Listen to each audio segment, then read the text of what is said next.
So here the total price is $316. Let's now scroll down. Now let's check here. I have read and agree with the terms and conditions. Now let's click here on place order.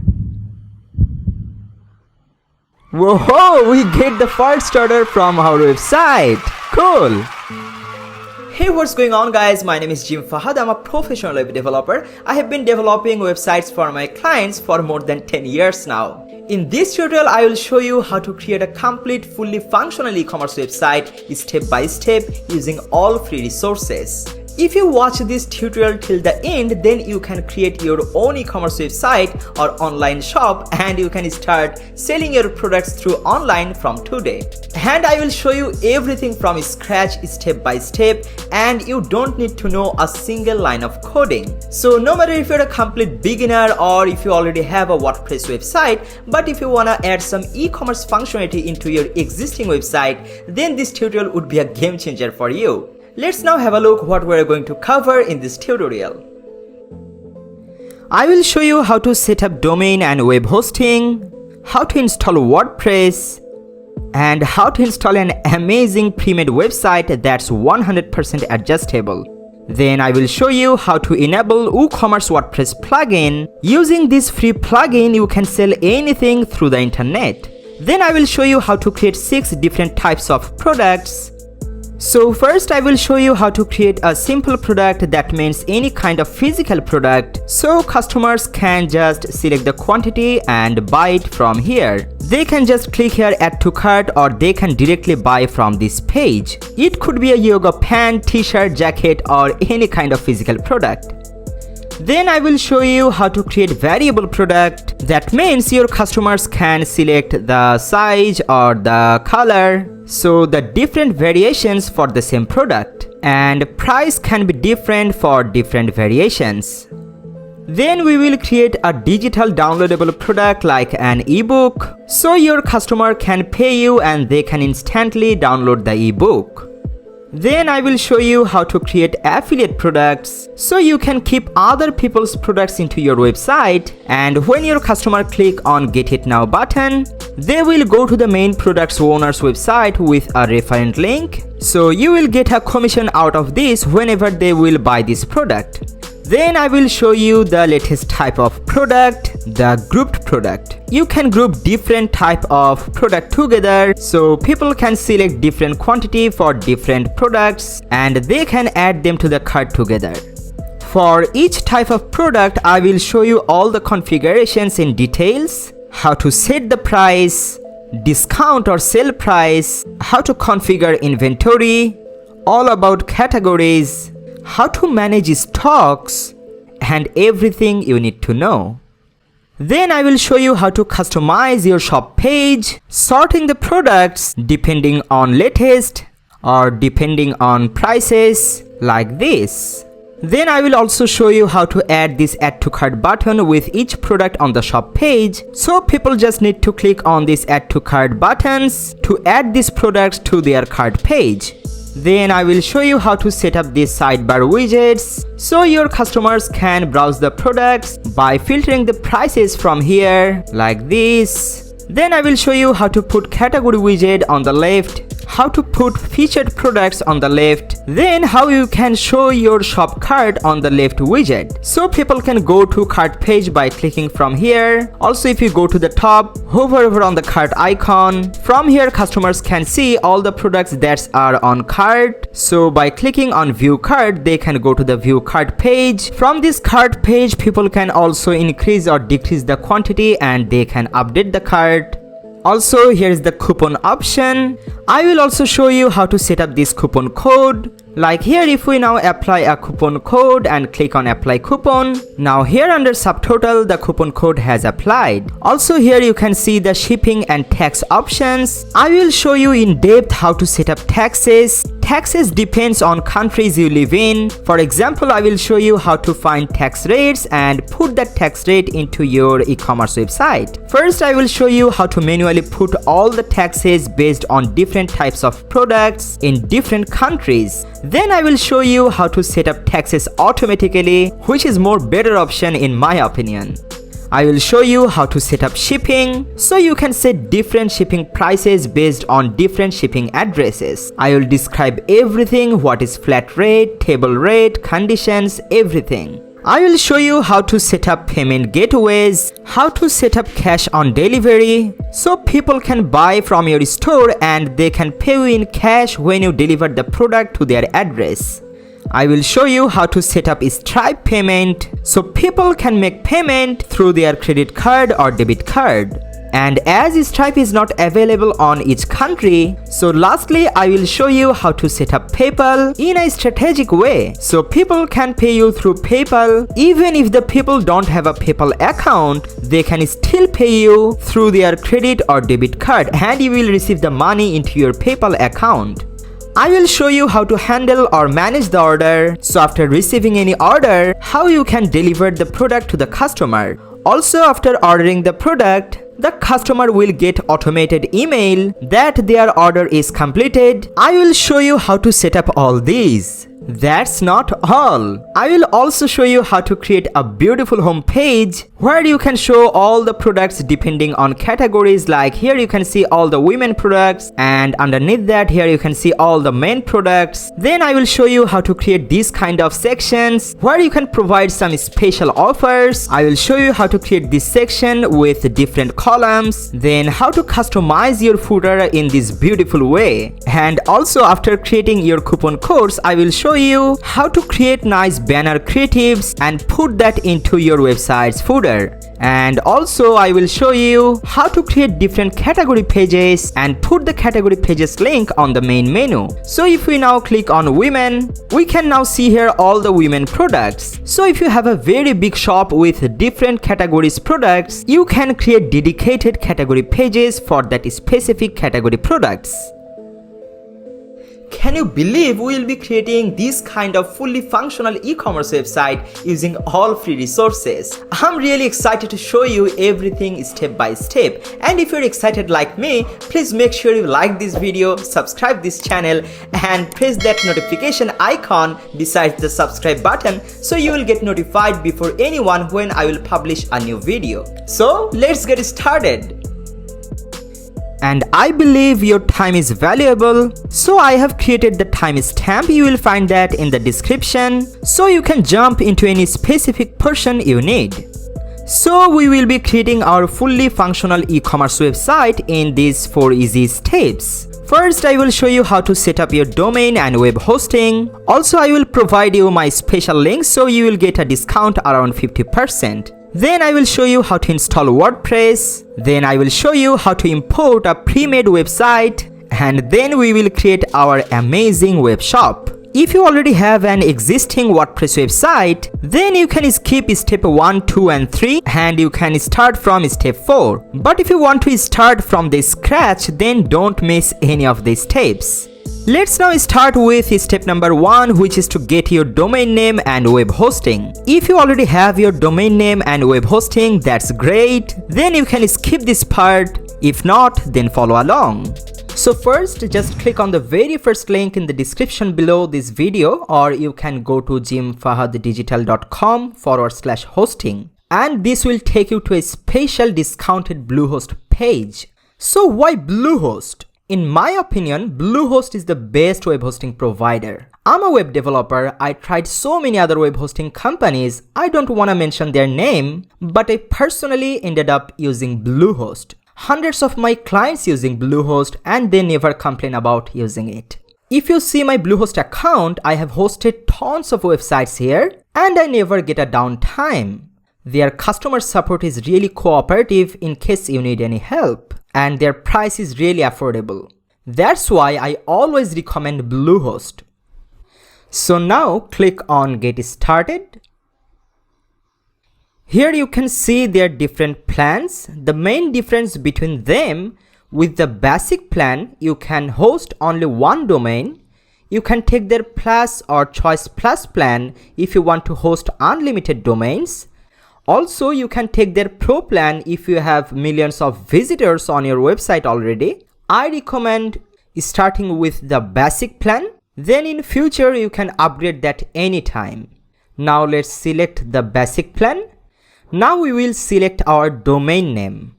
If you already have a domain name that you want to use, you can just go ahead here on the right. But for now, I'm gonna get a new one. Now here, let's try for something like apple.com and click next. It says the domain apple.com cannot be used on Bluehost. Please try a different domain name. It should be because we cannot take that because we all know that's Apple's official website. So we will be typing our own domain name here, and also if you click on the right side, you can see .site, .net, .info websites. I always recommend to take .com websites because it looks more professional and legit. So I'm gonna type here, let's say our Elementor.com, as we are going to make our website through Elementor page builder, and now click on next. It says our Elementor.com is available. That's awesome. And here we need to put our account information. I'm putting mine here really fast only to not make you bored. Okay, here you can see the business name field. If you don't have a business, just keep it blank or put your full name. But here's the most important thing, that's your email address. Make sure you put your correct email address because after completing purchase, a receipt will be sent to that email address. So make sure you put your best email address here. Alright, now scroll down. Here's the package information. And it's automatically set to 36 months. And this is gonna be your cheapest plan. So yes, you're paying for 36 months upfront, but it comes out to only around $3.95 a month. So this is 50% off. That's gonna be your biggest discount. Now what I recommend is to just do 12 months if you don't want to commit to the 36 months or 24 months. It's still 33% saving and it's only around $5.95 a month. And you also have your domain name for 12 months. So no more additional cost for your domain for these 12 months. And here you got package extras. First, here is the option for domain privacy. Having domain privacy is good, and I always recommend having domain privacy so no one gets to know who is the owner of the website. But for the sake of this tutorial, I'm deselecting this one. Let's click on turn it off. Because I don't want to hide myself at this moment, I want to be transparent, so if anyone knows I own this website, I have no problem. You can keep this one checked if you want, not a big deal. I'm also deselecting all other options they are offering. We actually don't need that. They are just upselling their stuff. Alright. Now you can see the price is now only $71.40 for the full year, including the domain. That's awesome. And I'm legally obligated to tell you that this is my affiliate link. So I do get a little bit of commission off of this, but it does save you a ton of money. And it helps fund these free YouTube tutorials, what I'm doing. So everybody wins. I really appreciate it. And here is the payment information. I'm putting my credit card number here, expiration date and CVV code. Then select this one here so that you are agreed to their terms and policy. Now click on submit. It says your purchase was a success. Also, you can see here is your receipt. They will also send it to your email. I'm also waiting to get that email. Meantime, we can create our Bluehost account. So let's click on this create account button here. Here's the domain name that's automatically selected. Now let's create our password. Create a really strong password combining capital letters, numbers, special characters. You know how to make a strong password. And then retype the password in the second field. Now check this once again that you have agreed with their terms and policy. Now click on create account. I already have received an email to confirm my purchase. So I'm opening my email. You will also get an email like this. Then click here, verify your email. It's very important. So it's now verified. Awesome. Now let's log in into our Bluehost account with the domain name and password we have just created. If you are logging in for the first time, you may see a pop-up like this. Like it says, let's create a website. Bluehost actually want to help you to make the website. Just click at the very bottom there. I'm not creating a website because I will be showing you everything step by step, and skip all of these pop-ups because we don't need any of that. Cool! We have successfully registered our domain name and web hosting. Congratulations! So far, if you have any questions, please let me know in the comment section. I will try my best to help you personally. So now we can move on to step number 2, which is to install WordPress. And for some reason, if you logged out, then log in again. Now from left menu bar, click on My Sites. Then you can click here Create Site or here Create a WordPress site. I'm clicking here. So let's now add a site name and site tagline. We can change that anytime. So I'm putting a site name Jim Fahad Production and site tagline It Deserves to Be Seen. Now let's click on Advanced. Here you need to put your email address, your username and password for your WordPress. So I'm putting my email address here. WordPress admin username, I want to name it Jim Fahad. And here let's put a password. Do you want to see my password? I'm clicking here on show. So it's ABC123. I will of course show you how you can change it later. So for now, click on next. Close this browser pop-up. Now it says where we want to install our WordPress. So make sure you keep this directory blank. And here is your domain name selected. And Bluehost here is suggesting some free plugins, but we don't need that. Let's deselect this all. Now click next. Awesome, it says WordPress installed successfully. Now you can copy this information right here and save that somewhere on your computer where you can access it again later. And click here to show your password. Actually, I intentionally gave this an easy password that's ABC123. Never ever use this kind of easy password. I'm showing you shortly how you can change that password. We can now sign into WordPress by clicking here, but this is not the usual way because all the time you cannot log in this way. I mean from this page, this button, right? So you should get used to signing into WordPress all the time is by going up to a new window and typing in your domain name /wp-admin. So I'm typing here my domain name Elementor.com/wp-admin and click enter. So we can see our WordPress login page here. That means WordPress has installed successfully.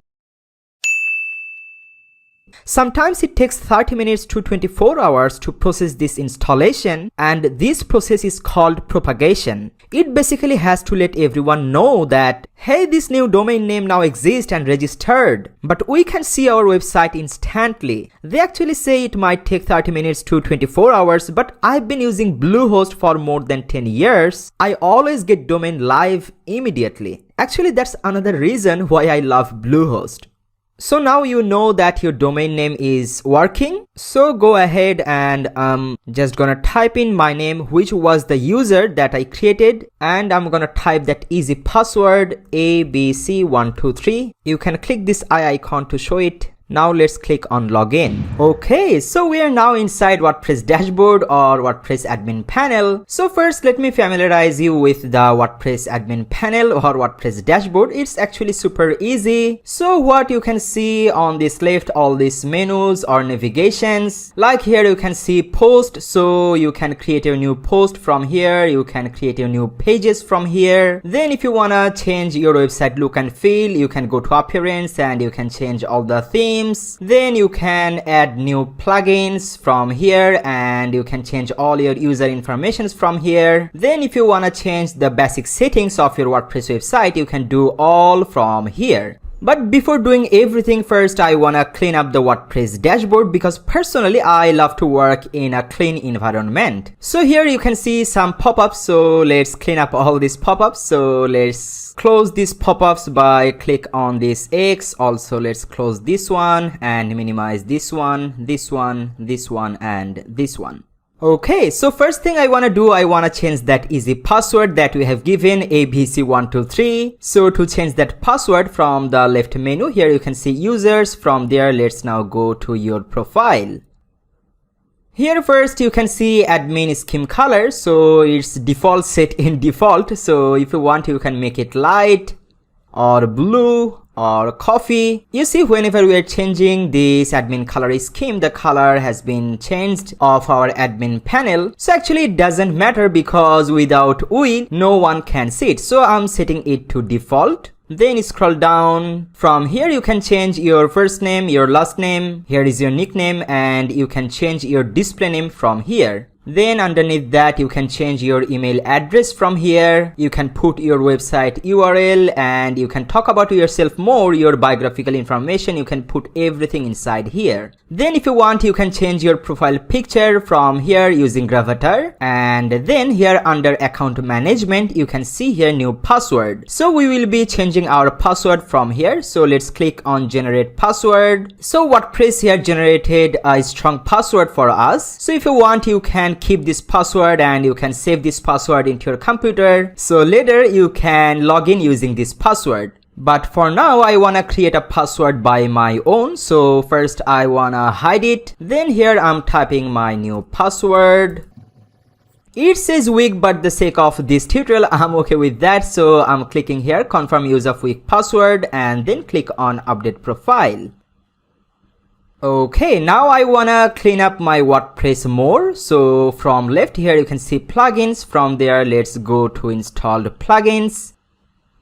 Here you can see some plugins that came with WordPress by default installation. Actually, what are plugins? Plugins are basically extra add-on things that adds extra functionality to your website. We will learn more about plugins during our website creation, but for now we don't need any of these plugins. So let's first deactivate all these plugins. You can select all this one by one like this, or you can select all these by checking this plugin here. Then click on bulk action. First I wanna deactivate all these. Now click on apply. And then let's select all the plugins again, and this time click on bulk action and select delete. Then click on apply. The browser pop-up says I'm sure or not. Yes, I'm sure. So let's click on OK. So our all unnecessary plugin has been deleted. Now let's go to pages. Here is the pages. From there let's click on all pages.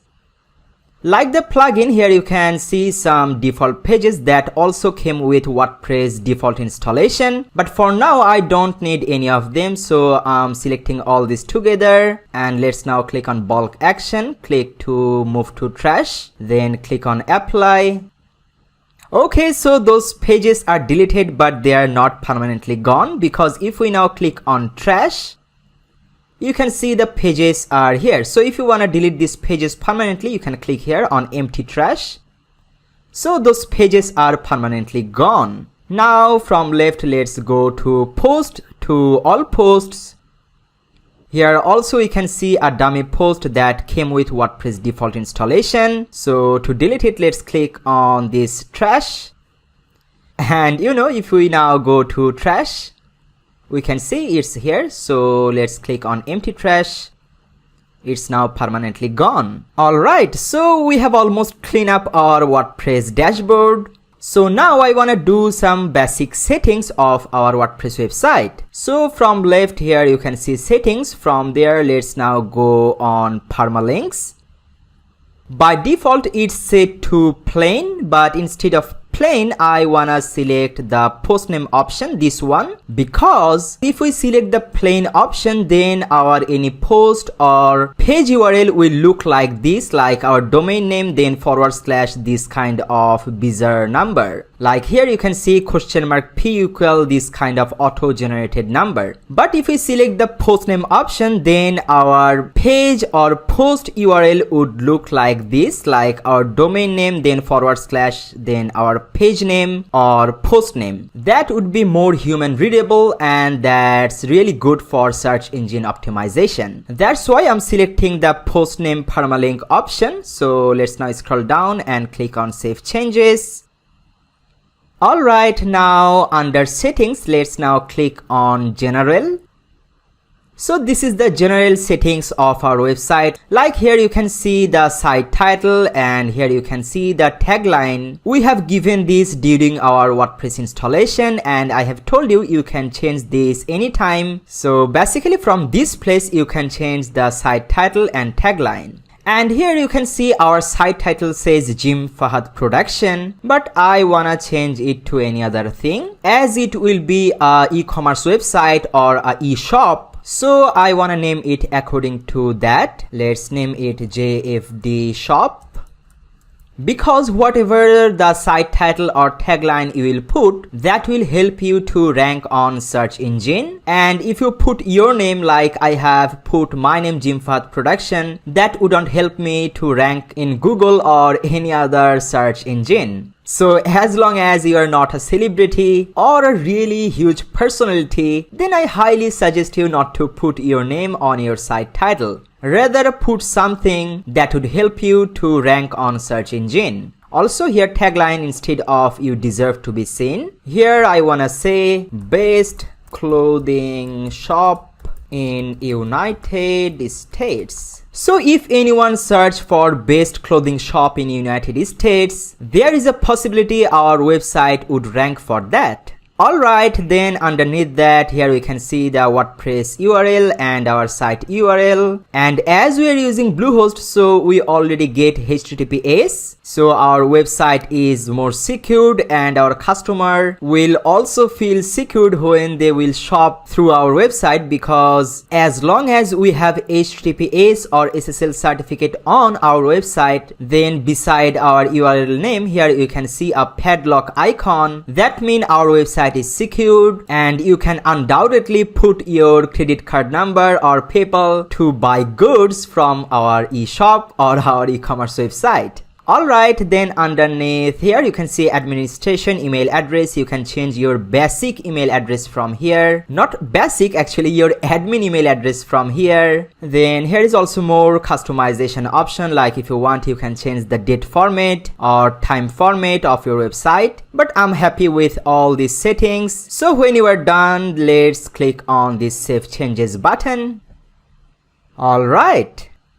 So at this moment, if you wanna have a look how our website is looking, then from the top left here you can see our site name, and if you hover over on it you can see visit site. You can just click here. I'm opening it from a new tab. So here is our website at this moment. At this point our website is looking like it. So you see it's super basic and super ugly. No worries, we will make our beautiful functional website out of it. So for now, just remember this is the front end of our website, and this is the back end of our website, or this is the dashboard of our website. Like we will be doing all the stuff. We will upload our products, we will set their prices, we will do all of the settings from this dashboard. And as we are the admin of this website, so only we can access this WordPress admin panel, and without us the whole world can see whatever things will be shown here on this front end. So in a word, this is the front end, so whole world or all customers will see this front end part of our website, and only we can access the dashboard of our website.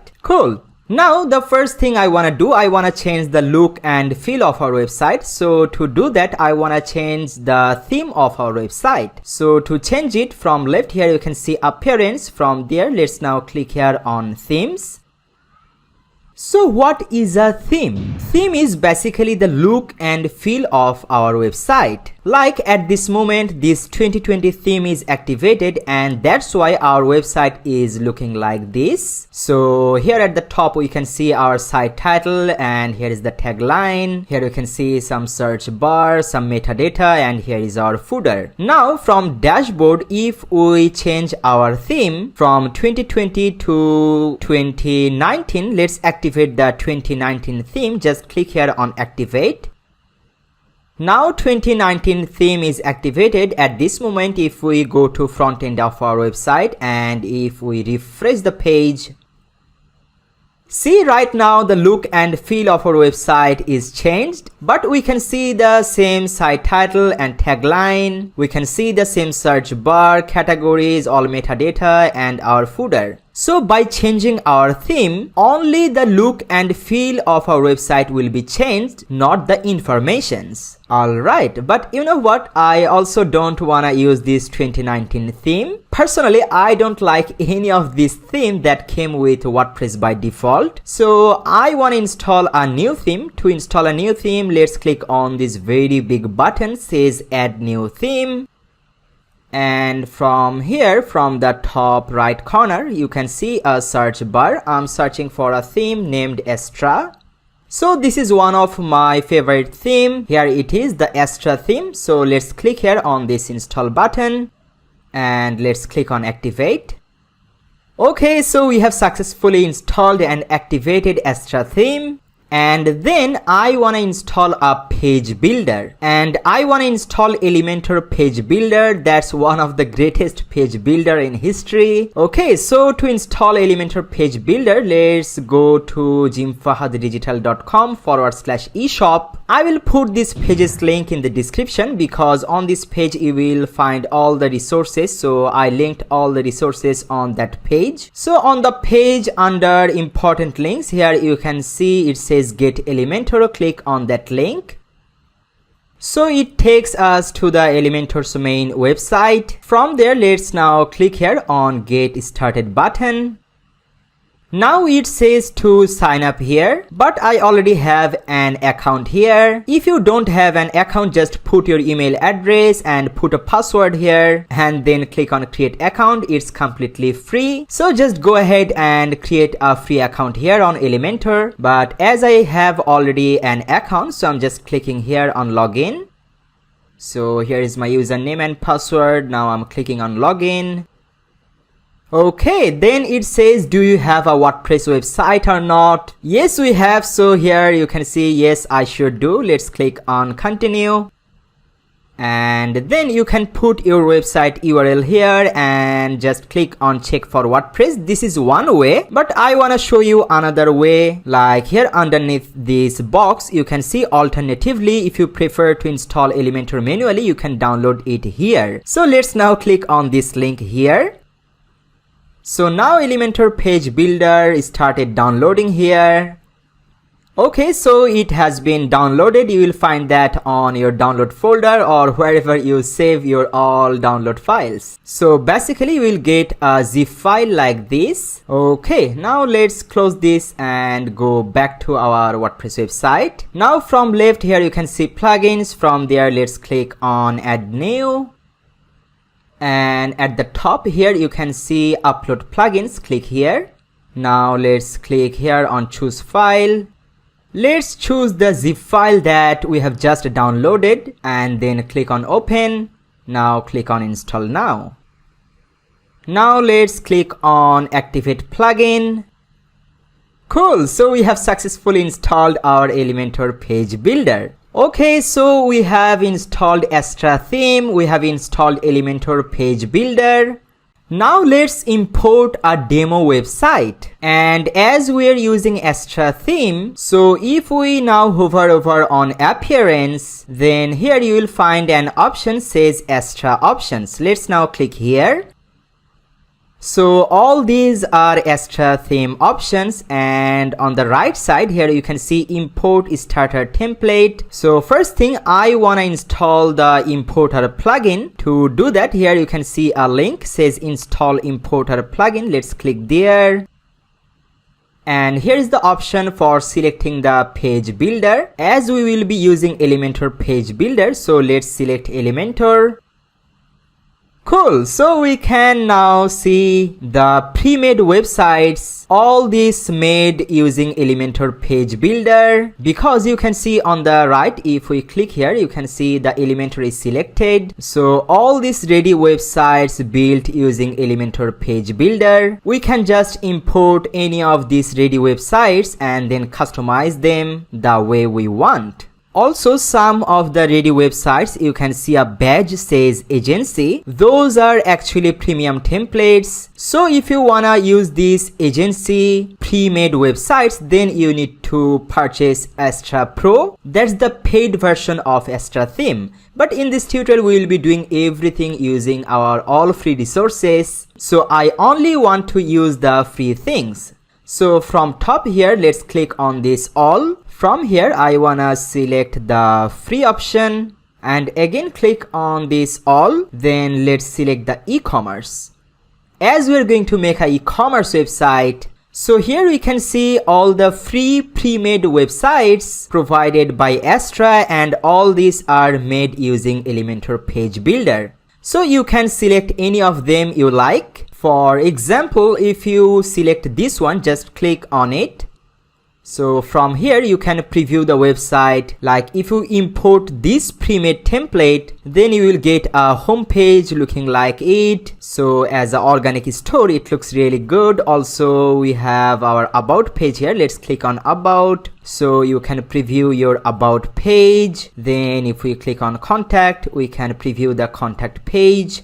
But instead of this one, let's go back. I wanna use this one, so let's click over this pre-made template. If we select this template, we will get a home page looking like this. I really like it. And if we click on about, we will get an about page looking like this. Also we will get an contact page looking like this. Cool.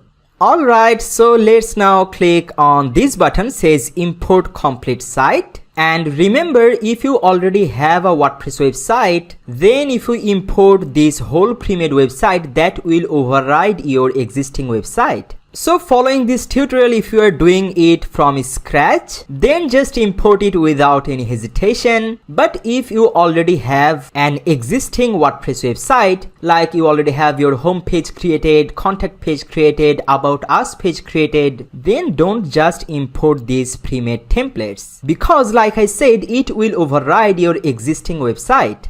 And also if we import this pre-made website, it will also install some required plugins. As it will be an e-commerce website, so it will install some plugins like WooCommerce, cart flows, contact form. Also it will import some dummy content like some dummy product images to give you a real feel of a real website. And of course you can uninstall or install more plugins later. Okay, so let's now click on this import button, and it will take a few times to import everything together. So just wait couple of minutes here, let it do its own work. Just sit down, have a cup of coffee. Okay, I'm waiting. Okay, so it's imported successfully and it says hooray, the website imported successfully. Now to preview your website, you can click here on visit site, but I wanna show you the difference. So if we now go to the front end of our website, it was looking like this, but as we have imported the pre-made website, so this time if we go to the front end of our website and just refresh the page, boom, here is our website completely ready. So now we can see a really beautiful ready-made home page. Here we can see some products. It says featured products. Then if we scroll down, we can see some nice sections. We can see ready footer. And then from top, if we go to our shop or store page, so on the store or shop page, we can see all the pre-made products with nice product images, the product name, then product category, product price, product ratings, everything. And underneath that, we can see paginations if we click on 2. we go to the next page of the products. Then if we select any of the single product, let's click on this product. So this is the single product page. We can see here the product image. If we click on this icon, we can see the product image in full screen. Now click outside. If you scroll down, we can see more options like the product description, and here's the product review option, all the ready-made option. That's really great. Okay. Also underneath here you can see some related products, and then if you want to buy this product, if your customer want to buy this product, they just need to click here on add to cart.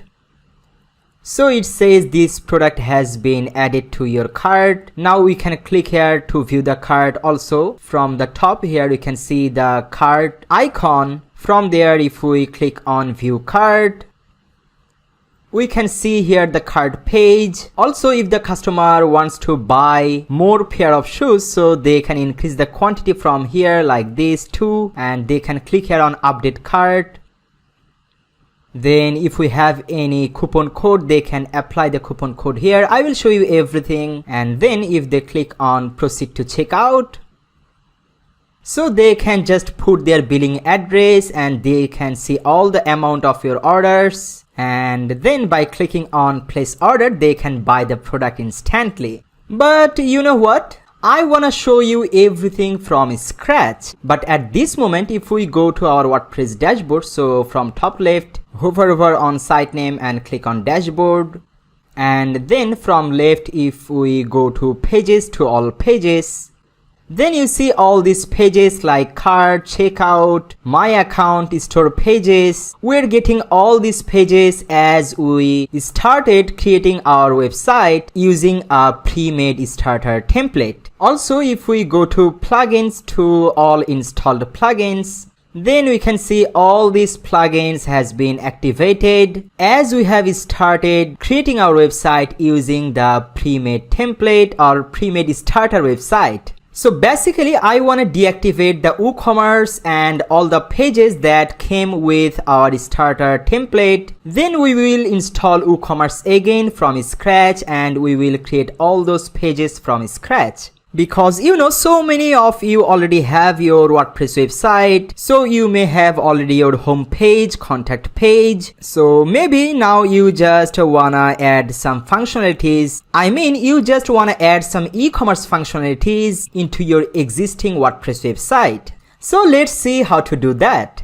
Okay, so before deactivating WooCommerce, let's first delete all the existing products and all the WooCommerce existing pages that we get from Astra starter templates. Even if you are following the tutorial from the very beginning, if you are starting from the starter template, then I also suggest you to follow what I'm doing so you can better understand how WooCommerce actually works. Okay, so let's first go to the pages, to all pages. And let's now delete all the WooCommerce related pages. So let's select the cart page, checkout page, my account page and store page. I'm only just keeping the home, contact us and about page. So all these pages are selected from bulk action. Click on move to trash and apply. Now let's go to trash and let's empty the trash. Okay, so all those pages are permanently gone. Now from left, go to the products. And now I want to delete all these dummy products. So I'm selecting all these products by clicking here. Now click on bulk action and click move to trash and apply.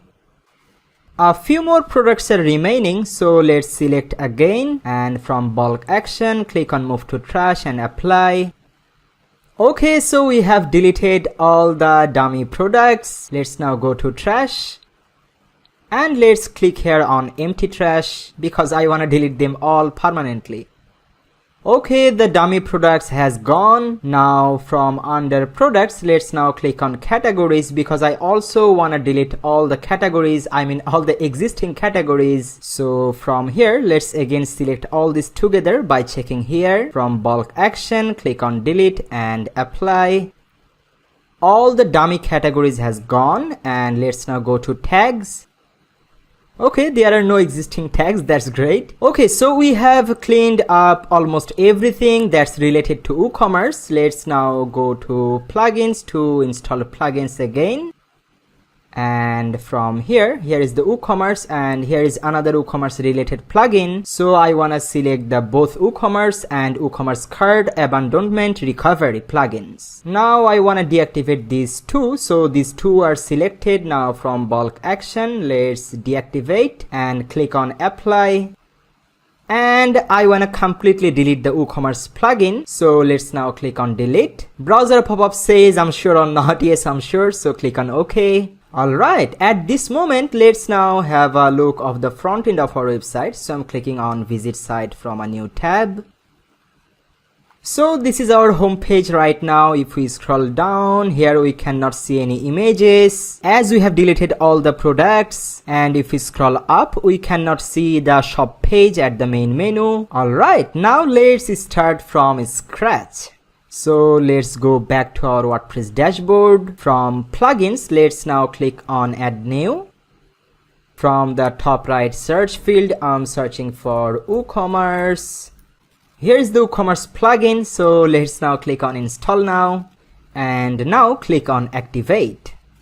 Okay, so now WooCommerce plugin is activated here. Also, we can see again the WooCommerce on the left bar here. So from here, let's now click on status because I want to create the default WooCommerce pages. Then from the top navigation, click on tools. Now let's scroll down. Here you can see create default WooCommerce pages. So let's now click here, create pages. Okay, so it says now all missing WooCommerce pages successfully installed. So if we now go to pages, to all pages, so we can see here the cart, checkout, my account and shop pages has been created newly. But if we now go to the front end of our website, then we cannot see the shop page at the main menu or main navigation. So I want to add the shop page in the main navigation. So let's go back to our WordPress dashboard. Basically, I want to add this shop page to the main navigation here. So from dashboard, let's go to appearance, to menus. Let's click on here, menus. And I want to work with the main navigation that's showing on our website header. So let's select that menu from here. So it says select a menu to edit. So I'm selecting the main menu, the primary menu, this one. Now click on select. So here you can see the flow, about and contact us link on the menu. But I want to delete the flow. So just click on this down arrow and click on remove. And then from left we can see our all pages here. Actually these are most recent pages, but if we click on view all, then we can see all the pages. So this is our shop page. So I'm selecting this one and click on add to menu. Also for the moment I want to add the home page. So I'm selecting the home and let's click on add to menu. Alright, so here on the main navigation, first home page, then about, then contact us, and then the shop. But I want to drag this shop at the top of contact here. Alright, so when we're done, let's now click on save menu. And if we now go to the front end of our website and refresh the website, now we can see here home, about, shop and contact. So let's now click on shop to go to our shop page. Alright, so this is our shop page at this moment, and here you can see no products were found, and it should be because we have not any product yet. So let's now start adding our products.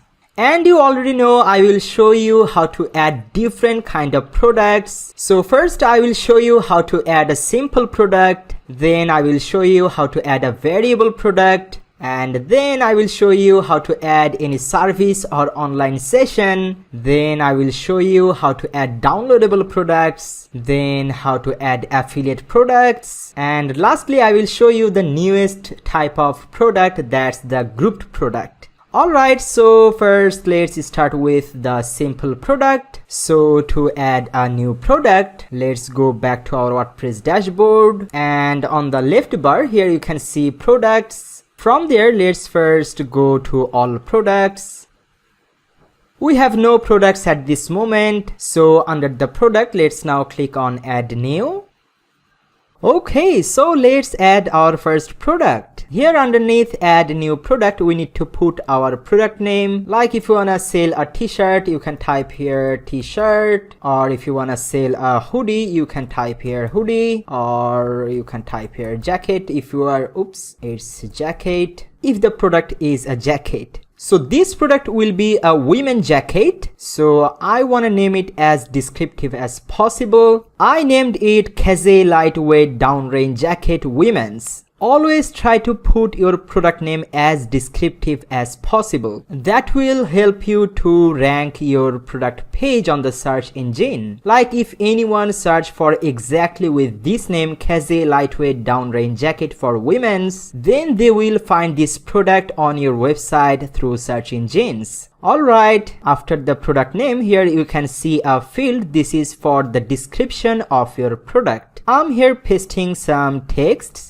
So you can basically describe about that product, like all the features of that product, all the pros and cons of that product. And the beauty of this visual editor is you can do a lot of things using this visual builder. Like let's just toggle it, so you will find more options. So basically, let's say if you wanna make anything bold, just select this word and click on this bold icon. You see it's instantly bolded. Also, if you want, you can create bullet point list, numbered list. Also, if you want to change any text color, like if we select this text, then from here, let's click on text color. If you want to make this, let's say a pink color like this. So the color has changed immediately. Okay, cool. Now let's scroll down. Here is the main product options. As we are adding now simple product, so make sure the simple product is selected, and during uploading a single product, make sure the virtual and downloadable options are not checked. So first here we are now at the general tab here, and you see here an euro icon, but I will show you shortly how you can change this euro to any other currency, because instead of euro I want to make it United States dollar. So I will show you that very shortly.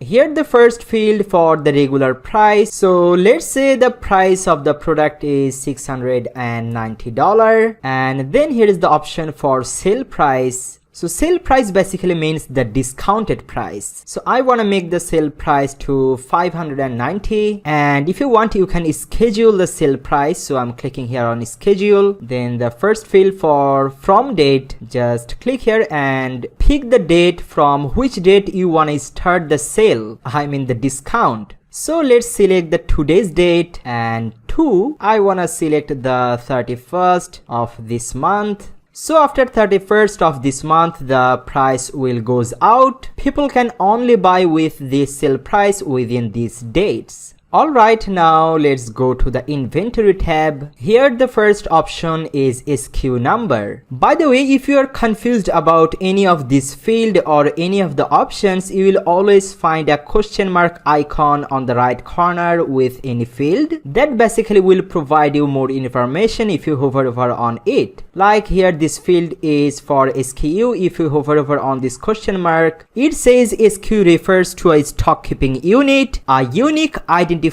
for each distinct product and service that can be purchased. Okay, so I want to make it simplify for you. Basically, the SKU number is a unique identifier for that specific product. So you can give it any unique number. Like for this product, I want to give the SKU number for this like A000121. You can give any name here. Then here is the option for managing stock. So if you have unlimited products in your stock, then you don't need to check this option. But if you have limited stock for that product, then you can enable this manage stock option. Let's say you only have 50 products in your stock, so you can give the stock quantity to 50. And then this option for allow back orders. So if you set this option to do not allow, then people cannot buy your product after this 50 goes stock out. But if you select this option to allow but notify customers, then if the product is out of stock, then still the customers can see that this product is out of stock, but you can still order, but probably you will get that product after 1 week or 2 week delay. So by this time you can collect more products from your vendor and then you can supply to that customer. And then here the last option is low stock threshold. It's for yourself, not for the customers. Like by default it's set to 2, but if you set it to 5, so here you set the stock quantity to 50 and here you set the low stock threshold to 5. That means when 45 of the products out of this 50 stock and you only have 5 products remaining into your stock, you will get an email like, hey, you only have 5 products remaining, stock more products very soon. So you can set this low stock threshold number. I'm keeping it 5. And here is the option for sold individually. I'm showing you how this sold individually work. So if we select it and for the moment if we save the product, so let's click on this publish button. This time let's go to our shop and refresh the page. Right now we can see one product has been added here, and if we click on this product, we are now at the single product page. As we have not added any image, so we can see here a placeholder image. We will be adding our product image soon, but for now let's have a look. Here we can see the product title, and then here is the product price. This is the regular price and this is the sale price. Then here you can see the availability, that's 15 stock, and it says can be back ordered. As we have selected allow on the back order option, and here we can see the add to cart button. Here is the thing I wanted to show you. If we now go back to the product dashboard and if we scroll down, let's go to inventory. See, we have selected the sold individually checked. If we now uncheck it and let's now update the product, click on this update button. And if we now go to the product page, right now we can see only add button. There is no unit selection option, like if anyone wants to buy 2 unit of this product, there is no option for that. But we have deselected that option, so if we now refresh the page, here we can see the unit option. So if anyone wants to buy 2 of this product, they can just click on this up arrow and they can select 2 product and they can click on add to cart button. Alright, then underneath that, here we can see the SKU number, and we have not selected any category. That's why you can see here the uncategorized. We will also add the category shortly. Then underneath here we can see the product description that we have written inside the visual builder. So far this is our single product page. So let's add more option from dashboard. Let's now scroll down. We were here under inventory, so we deselected the sold individual option. Let's now go under shipping tab. So from here, if you want, you can add more options. You can add more informations about your product, like you can add the weight of the product, you can add the dimension of the product, you can put here length, width and height of the product, and by default you see the weight set to kg unit and the dimension is in centimeter. I will also show you shortly how you can change this unit to kg to any other thing, like if you want to set it to pound or gram, you can do that. Also in dimension, instead of centimeter, if you want to make it in meter or any other unit, I will show you shortly how to do that. Also, we will talk about shipping class later. Now let's click on linked products. So here is the option for upsells and cross sales. We will also talk about upsell and cross sales a bit later. And then if we go to attributes tab, we don't need to do anything with these attribute options as our product is a simple product. When we will add the variable products, on that time we will be needing this attributes option. So for now we don't need anything with this attributes option. Let's now go under advanced tab. So here basically you can write any purchase note, like you can type here Thanks for purchasing, you will get it delivered within next 2 to 3 business days. So right after purchasing, they will get that message instantly. And here is the menu order, just keep it default. And then here is the option for enabling reviews. If you're confident about your product, always enable the reviews option, so people can put their reviews on your product. And if you really have a good product and someone put some good reviews on that product, that will basically boost your product impression to the next customers. So I always suggest to enable the reviews option. Alright, and then underneath here is the option for product short description. So basically whatever you will write here in this field, that will be shown here in this place. So here I want to write some short summary of that product. I don't want to type it manually, I just want to copy some text from the top description text. So I'm just copying it and let's just paste it here only for showing you. Alright, and from the right bottom here you can see the option for uploading product image. So to upload your product image, let's click here on set product image.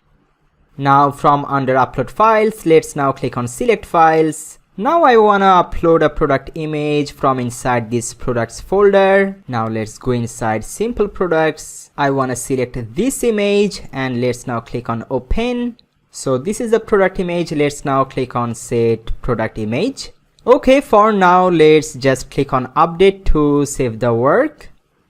If we now go to the product page and refresh, now we can see the product image here. Also, if we click on this icon, then we can see the full image on a nice light box. Also, if we click over the image, then it's zoom in, so we can see the product more closely, that is good or not. Alright, now let's click outside.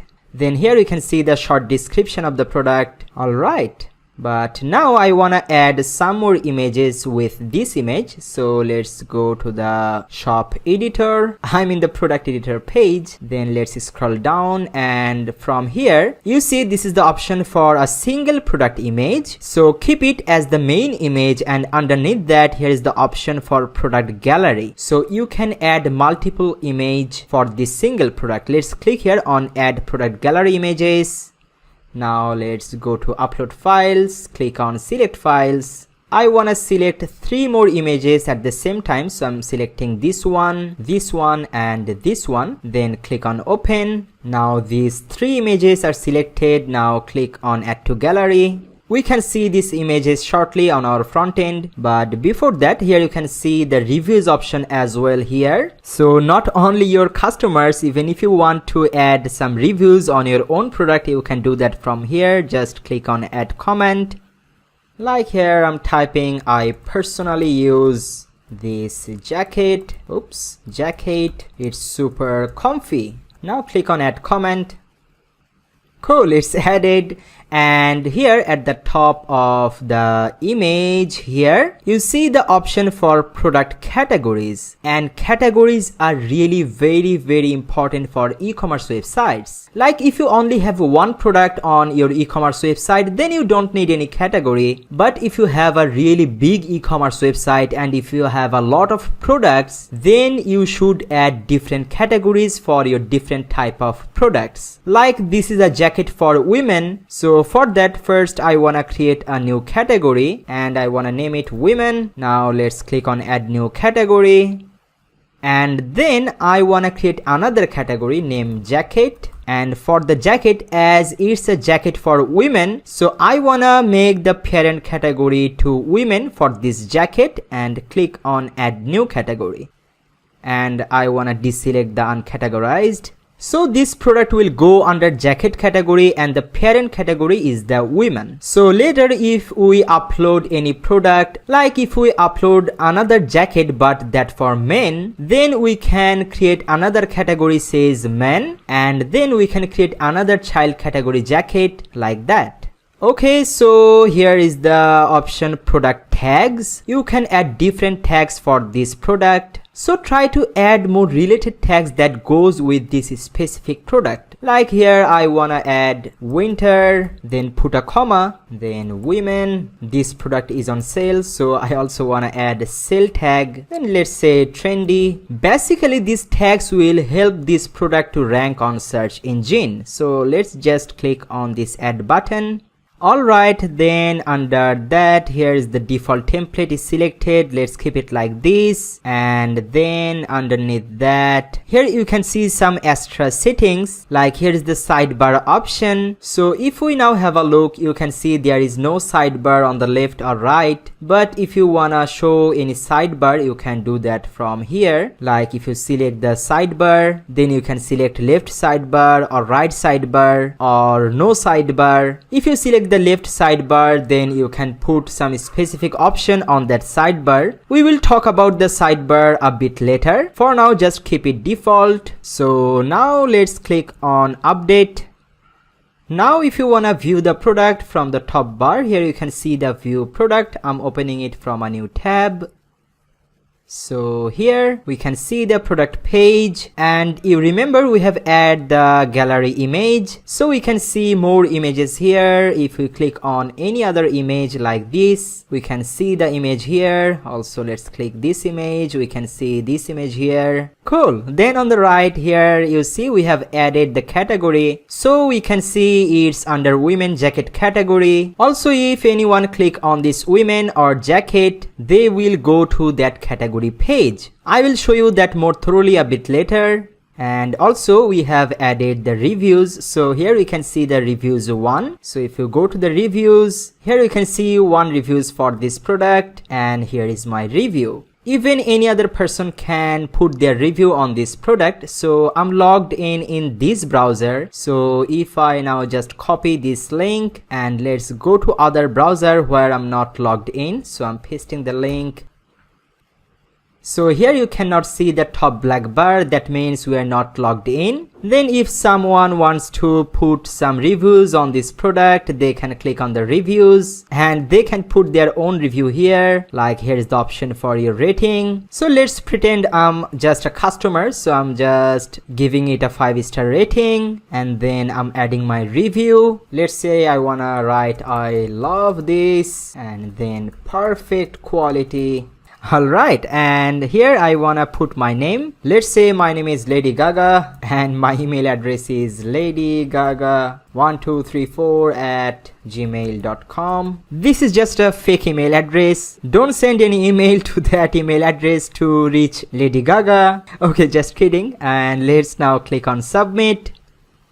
Okay, now it says your review is awaiting approval, and as an admin, if we now go to our dashboard and if we now refresh the dashboard, then if we scroll down at the very bottom of this page, here we can see on this product Lady Gaga put her reviews on it. It says I love this, perfect quality. Yeah, it's a good review, I wanna approve it. So here's the approve option. But let's say if someone puts some negative review, and if you don't wanna show that on your product page, you can just click here on trash. But it's a good review, so I wanna approve it. Let's click on approve.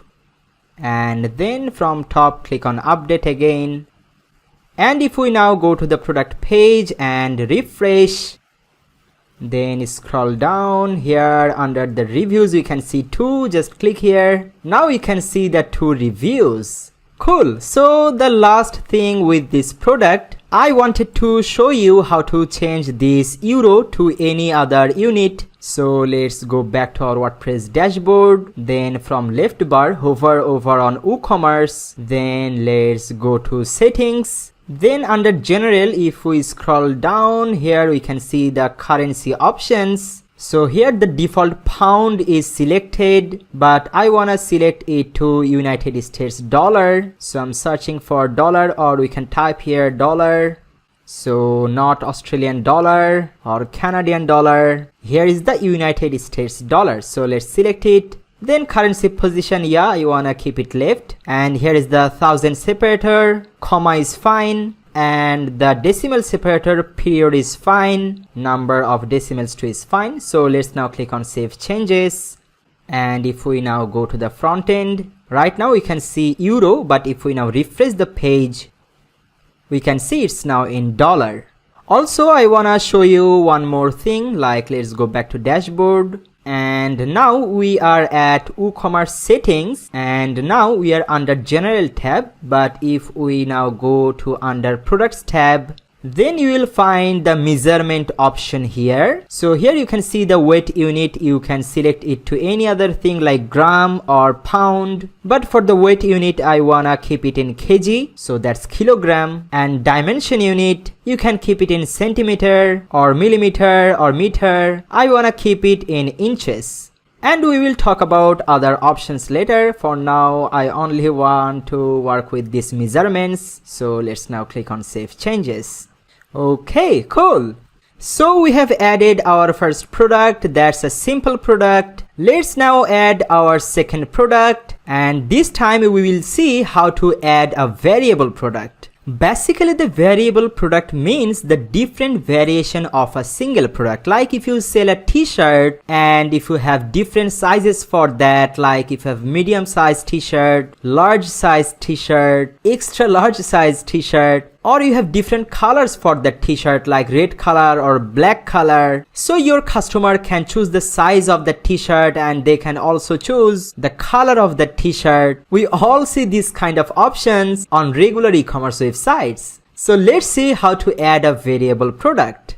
And to create a new product, we can do that by going our dashboard, and then from under products, if we click on add new, we can add a new product. But there is another way to create a new product. Like when you're logged in, you can always see this black bar at the top. And then from this top bar, if you hover over on the new, from here you can create new post, new page, but we want to create our new product. So from here, let's click on product to create a new product. By the way, I forgot to tell you about one thing. Like if you want to follow along this whole tutorial and if you want to use the same images I have been using, then you can go to gymfahaddigital.com/eshop. Then if you click on this link, download the images I use in this tutorial, then you can download all the images I'm using on this tutorial. Basically, you will get all these folders. Then inside the products folder, inside each of this folder, you will get different images like this. Alright, let's now go back where we were.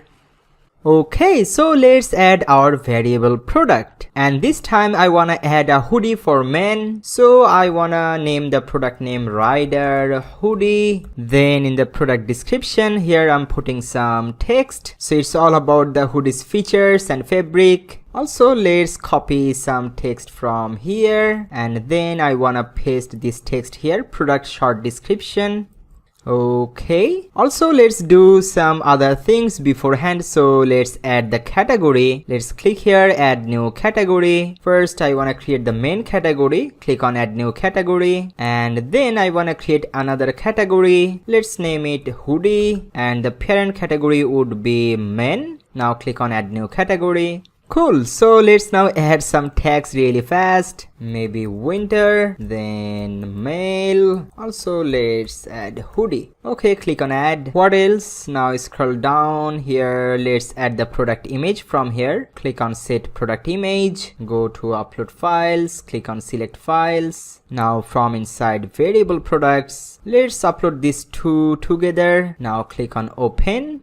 So for the first default image, I want to select the black one. Click on set product image, and then here product gallery, let's click on add product gallery images. This time I want to add only this red hoodie. Now click on add to gallery.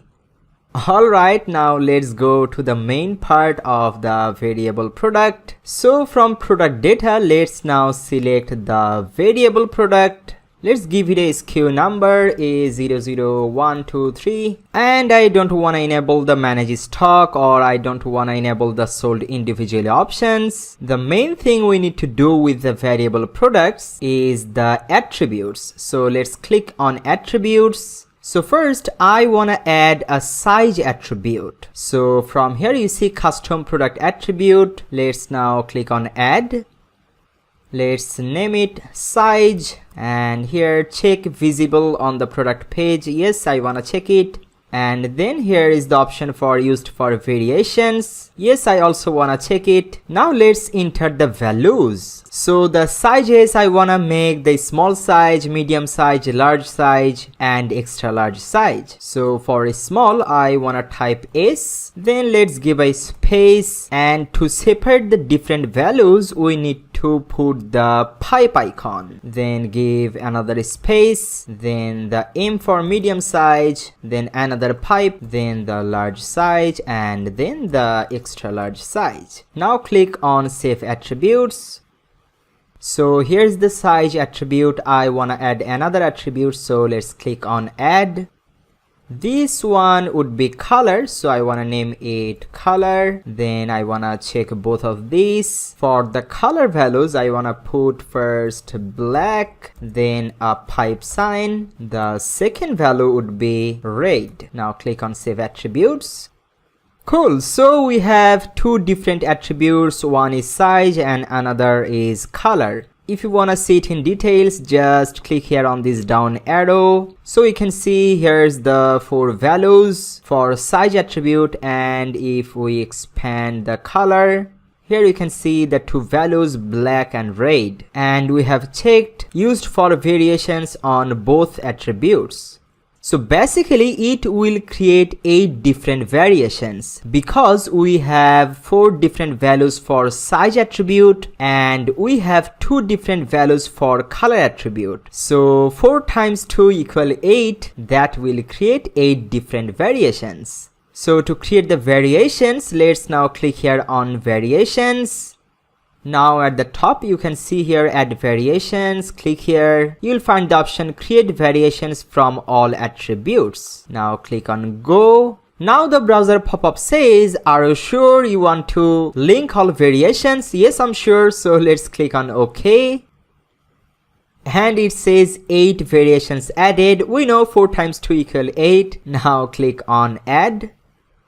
Now here we can see the 8 different variations like small size black color, small size red color, medium size black color, medium size red color. In this way we have 8 different variations. Now we can put different prices or any other different option with each of these variation. So if you want to work with any of these variation, you can expand it by clicking on this down arrow, or you can just click here at the top. You can see here 8 variations and then you can see expand, click here. So all 8 variations expanded all together. Okay, so first thing I wanna do, I wanna give each variation a different SKU number. Like for the first variation, let's give it A109. Then I just wanna copy it. Now let's go to the next variation. Here is the SKU. I'm just pasting it and adding an extra A to make it different. Let's go to the next variation. Here I wanna put the SKU number and then let's add B. Let's do the rest really fast. So here this one C and this one, let's put it the number and D. Then the next one, to make it different, just add E. Next one, paste it and add an F. Go to the next one, paste. I just want to add G. Okay, so we have added different SKU numbers for the different variations. Then here you can see for each variation you can put different price, different sale price, different stock status, different weight and dimensions, all these. So here is the first one, and this one is a small but the color is black. So for this one I wanna add the black hoodie image. So just click on this image icon. Let's select black for it. Click on set variation image. The next one is the red one. For this one I want to select the red. The next one is black, so let's add black. And the next one is red, so select red, click on set variation image. The next one is black, so let's add black. The next one is red, so let's add red. And the next one is black, set the black for that. And the last one is red, so let's add red for that. Now let's say if you wanna do something that's common with all these variation, you can do that all together from here. Okay, first minimize it. So let's click on close. Let's say I wanna put the price same for all these different variations. So I don't need to expand all of this one by one and put the regular price on each of it individually. We can do that all together from here. So let's click here on all variations. From here under pricing, you can see the set regular prices option. Now click here, click on go. So I wanna set the price $120 for all these variations. So click on OK. It's asking again, just click on OK. The regular price has been added on all these variations. To check it, just click on this expand, and now we can see the regular price is $120 for this variation, this one. Here you can see the regular price is $120. Also for this one. So the regular price $120 has been added to all of these variations. Alright, if we now click on publish, let's now view the product. I'm opening it from a new tab. Now let's see. So here we can see it's the rider hoodie product page, and here is the option for choosing different variations. So now let's play with it. Like here size, we can select the size small, medium, large or extra large. Let's select the large size. And color, if we select the black, we can see the black hoodie here, but if we select the red, we can see the red hoodie here. That's really cool. So we can see everything correctly. Like here is the product name, here is the product price, the short description, here is the all variable option, then here is the SKU number, categories, tags, and then here is the description. Also you can see here is another tab says additional information. So if you click on this tab, we can see it says it has these 4 different sizes and these 2 different colors. Cool. Now I wanna show you another cool thing. Like you can see here the product price is $120, but let's say if you wanna give the extra large size hoodie a different price, you can do that from here. So let's scroll down. Now go to variations. Now click on expand. So for all of these variations, I wanna keep the price $120, but only for the extra large size. So here is the extra large size. So for the extra large size, I wanna make the regular price to $140. So $140 for extra large size, no matter it's black or red. So also for red, I wanna make the regular price to $140. Okay, now go to the top and we can do one more thing. Like here you can see default form values. So we can set the default values for the variations. So let's select the default size to medium size and the default color to black color. Alright, now let's click on update. Now let's go to the product page and let's refresh the page. Now here instead of $120, we can see the price range that's from $120 to $140, because you know we have set $140 for extra large size. And here you can see as we have selected the default size to medium, so the default size medium is selected and the default color black is selected. Even if we select the size to large, you see the price is same $120, but if we now select the size to extra large, you see the price is now $140. So no matter it's black, if we also select the red, the price is $140 for extra large size. Okay, so let's make the color to black and let's add it to the cart. it says rider hoodie has been added to your cart. So we have added a extra large size hoodie, but I also wanna add another medium size hoodie. Okay, black color is fine. Also, let's add this one to the cart. Click on add to cart. If we now go to the cart, we can go to cart by clicking here on view cart, or if you hover over on this cart icon at the top, now we can see these two hoodies has been added to the cart. And if we now click on view cart, we can also see here rider hoodie, extra large size, black color, that's $140. And here is the rider hoodie, medium size, black color, the price is $120. So this is how variable products work. Alright.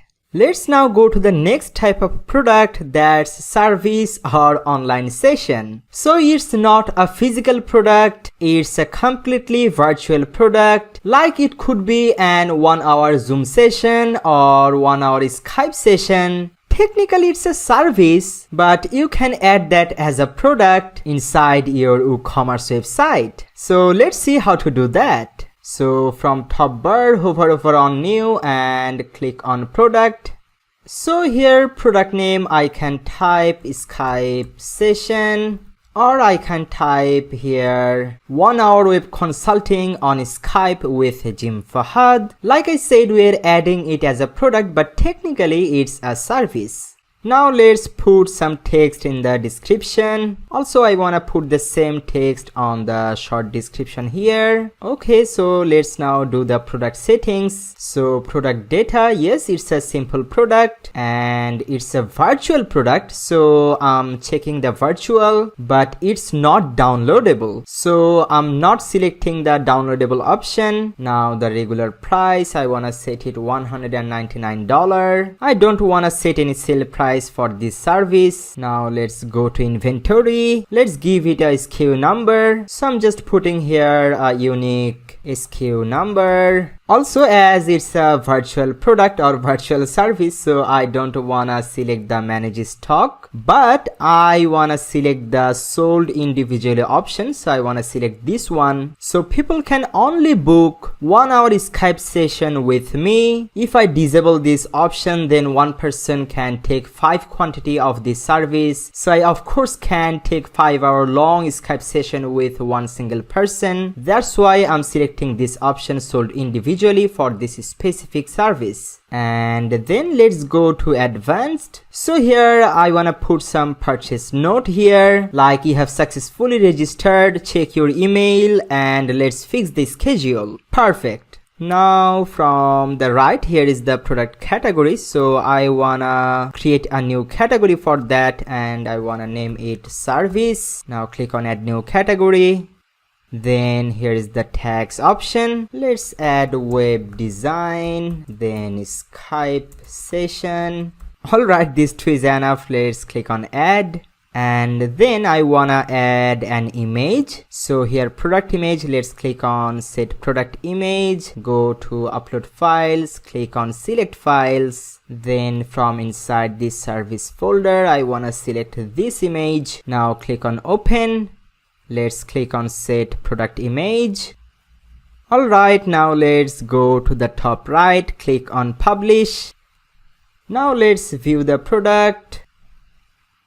Here we go. So here we can see it's under services category, and here is the product title or product name. Then here is the pricing, $199. Then here is the short description. Then add to cart button, and you see there is no quantity adding option. Also you can see all the SKU number, category tags, and here is the description and reviews options. So if we now click on add to cart, and if we now go to our cart, say it's now added to our cart, but you can see here we cannot increase the quantity from here, as we have selected the sold individually option for this one. Like these products, we have quantity options, so people can increase the quantity of that product by clicking on this top icon, top arrow icon. Also they can decrease by clicking on this down arrow icon, but for this specific product they cannot control the quantity.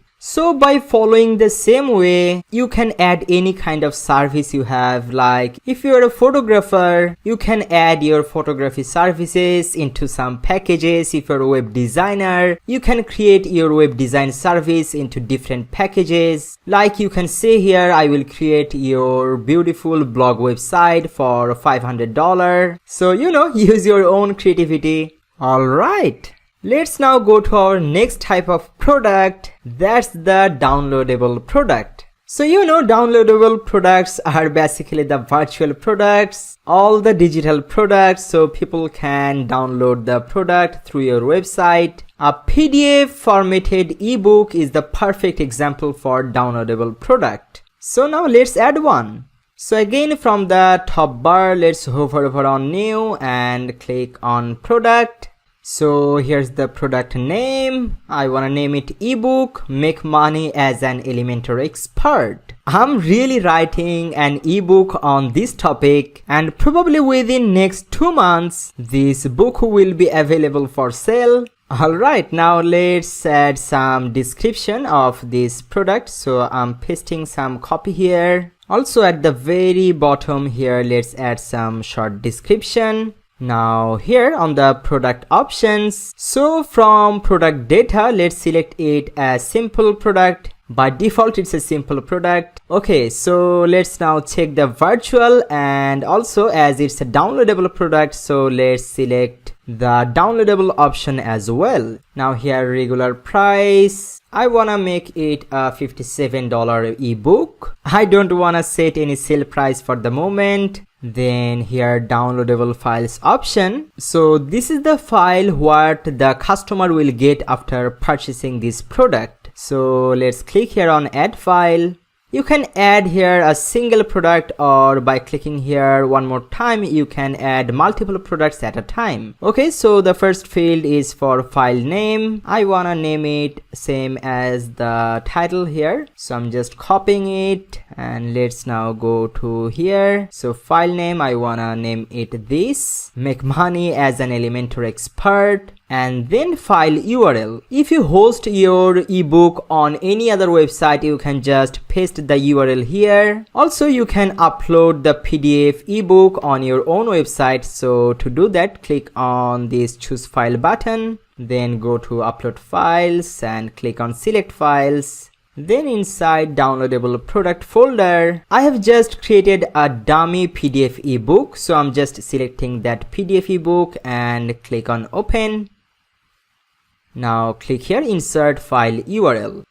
Then here is some option like download limit. I always love to keep the download limit unlimited, because if any of your customer download your ebook and somehow if they deleted that PDF ebook from their computer, so they can come back to your website again as they have purchased it already, so they can re-download it unlimited times. That's why I love to keep it always unlimited download limit. And then here is the option for download expiry. So let's say if you have written a book that's only applicable for next 200 days, then you can set it here 200. So after 200 days, this book download option will be expired, but I wanna keep it empty so it won't expire anytime. Alright, now let's go to the inventory tab. Let's give it a unique SKU number.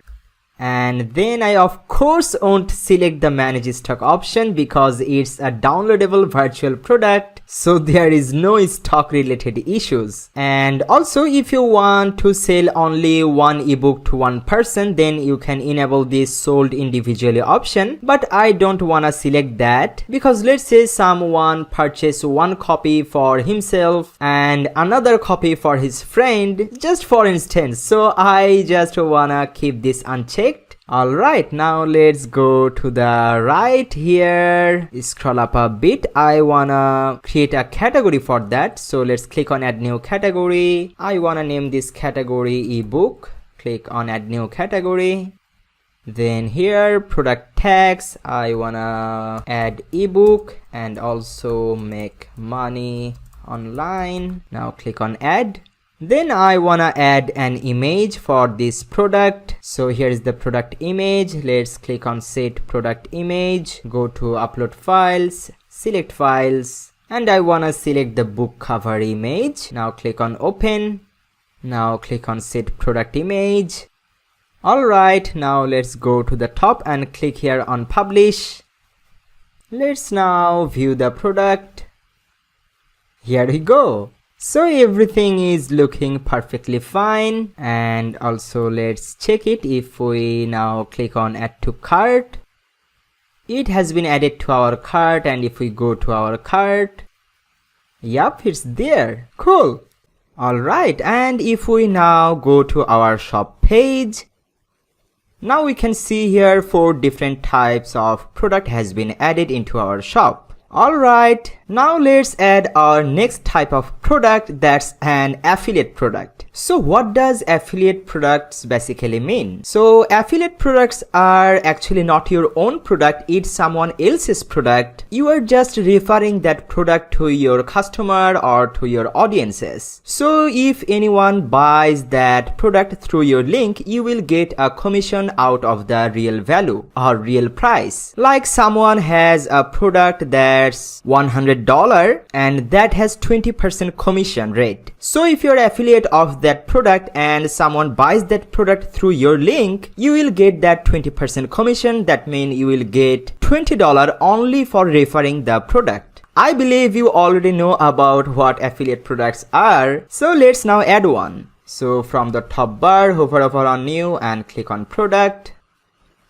I wanna name the product name Elementor PRO because personally I love Elementor PRO. I use it on daily basis. I use it for myself. I use it for my clients' projects. I really love this. And that's why I love to promote Elementor PRO to my audiences. Alright, so here let's add some description of the product. Then scroll down here. So product data, it's not a simple product, it's an external or affiliate product. So just put your affiliate URL here on the product URL field. So I'm putting mine.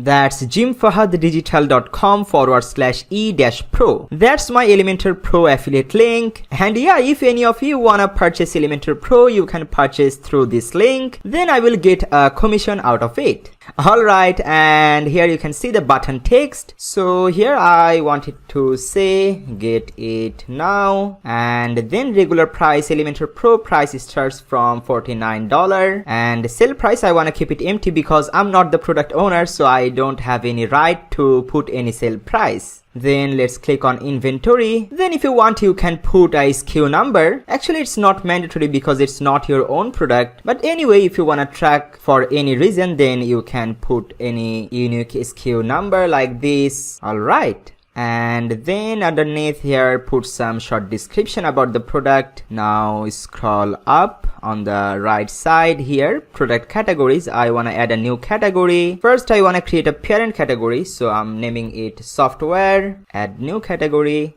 Then let's another category, say page builder, and parent category I want to select the software, click on add new category. Alright, here is product tags. So here I want to put WordPress, Elementor, and web design tool. Click on add, and then I want to add an image. So here is the product image option, click on set product image.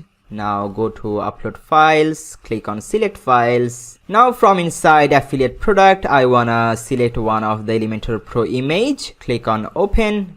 Let's set it as product image. Alright, now let's go to the top and click on publish. Now let's view the product. I'm opening it from a new tab.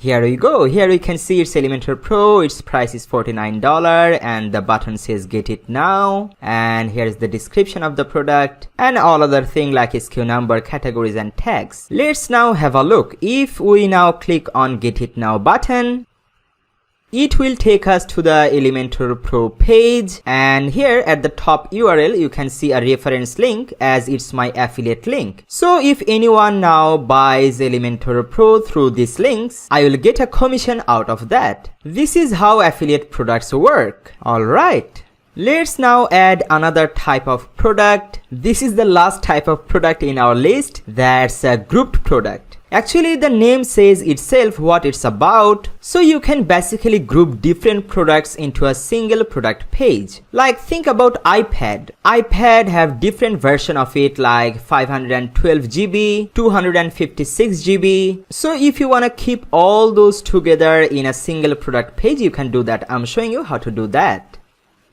So for creating a grouped product, first let's click on new and click on product again.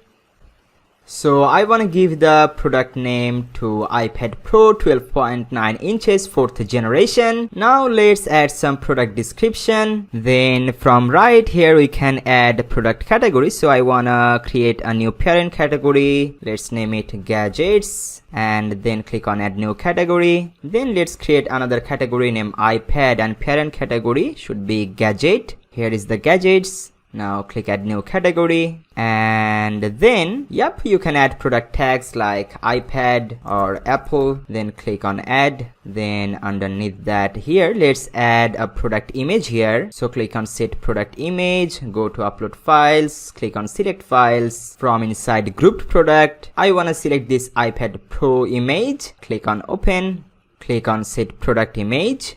Also, let's add some product short description here. Okay, now here is the product data. As we're making it as a grouped product, so you can make it from here. Like you can select the grouped product. And after selecting grouped product, if you now go to linked products, then inside this field, this grouped products field, you can insert all the products with different variant. But at this moment, we don't have created any other variants. So first I want to do that. And before that, instead of grouped product, I want to make it a simple product first because I want to copy this product page multiple times. Just stick with me and have a look. Just scroll up and for the moment click on publish to save it. Now I just want to copy this product page and I want to make 3 different product page. That's very simple. Just click here on copy to a new draft. So I'm opening it from a new tab. So here it is. You see it says iPad Pro then 12.9 inches 4th generation, the exact same name, but here you can see it's a copy. So I want to remove this copy and I want to name this version 128 GB and I want to set the price for it. Here is the regular price, it's $1,149. Then scroll up. I'm creating this product as a variant of that grouped product. So I don't want to individually show this product page. That's why from here you can see catalog visibility. Let's now click here on edit and I want to make it hidden. So only the grouped product will be shown on the shop page, not this single variant product page. Alright, now click on OK and let's click on publish. Now let's create another copy of it. So click here on copy to a new draft. So here instead of 128 GB copy, I want to say 256 GB and it has a different price. So from here regular price is $1,249. Now let's go to the top. It's already hidden. Now let's click on publish. And I want to create another copy of it. So let's click on copy to a new draft. This time here I wanna put 512 GB and the price is $1,449. Now scroll up and click on publish. Alright, now from left if we go to all products, then we can see these 3 different pages here. But now I wanna work with this main grouped page, so that's the iPad Pro 12.9 inches 4th generation page. Alright, now click here on edit.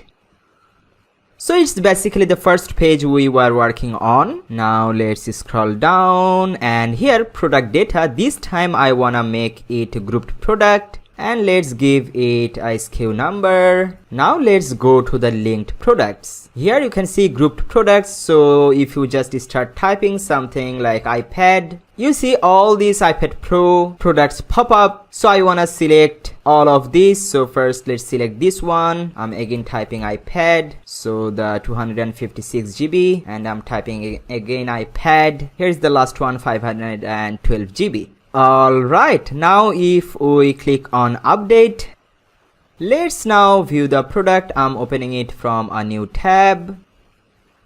Here we go. So here we can see the grouped product page. Here is all the description, and here is the main thing. Like you can see the price range starts from $1,149 to $1,449, because the 128 GB that's price is $1,149, and the 512 GB that's price is $1,449. So from here, let's say if you wanna buy iPad Pro 128 GB in one quantity, and then you wanna buy 250 GB iPad Pro, two of it, then you can select two, maybe one for your mom and one for your dad, and you wanna buy an iPad Pro 512 GB for yourself, so the quantity is one. If we now click on add to cart, and let's go to view cart.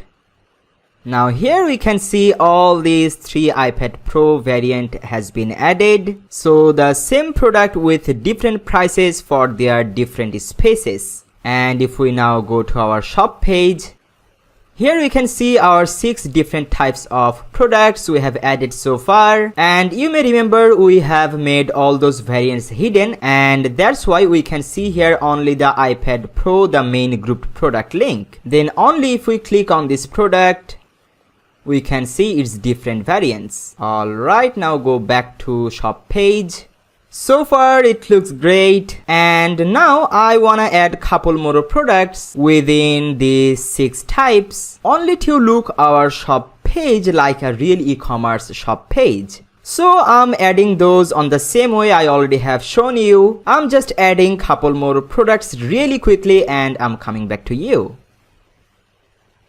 Okay, so I have added couple more products here on the shop page. Like here I have added another women product, that's a yoga pant, then another men product, that's a jacket, then I have added women purse, I have added another men cap. Alright, now let's talk about the categories. So if we now go to our shop, you already see during our product upload time, we have selected different categories for different types of products. Like if we go to this product, let's click on the single product.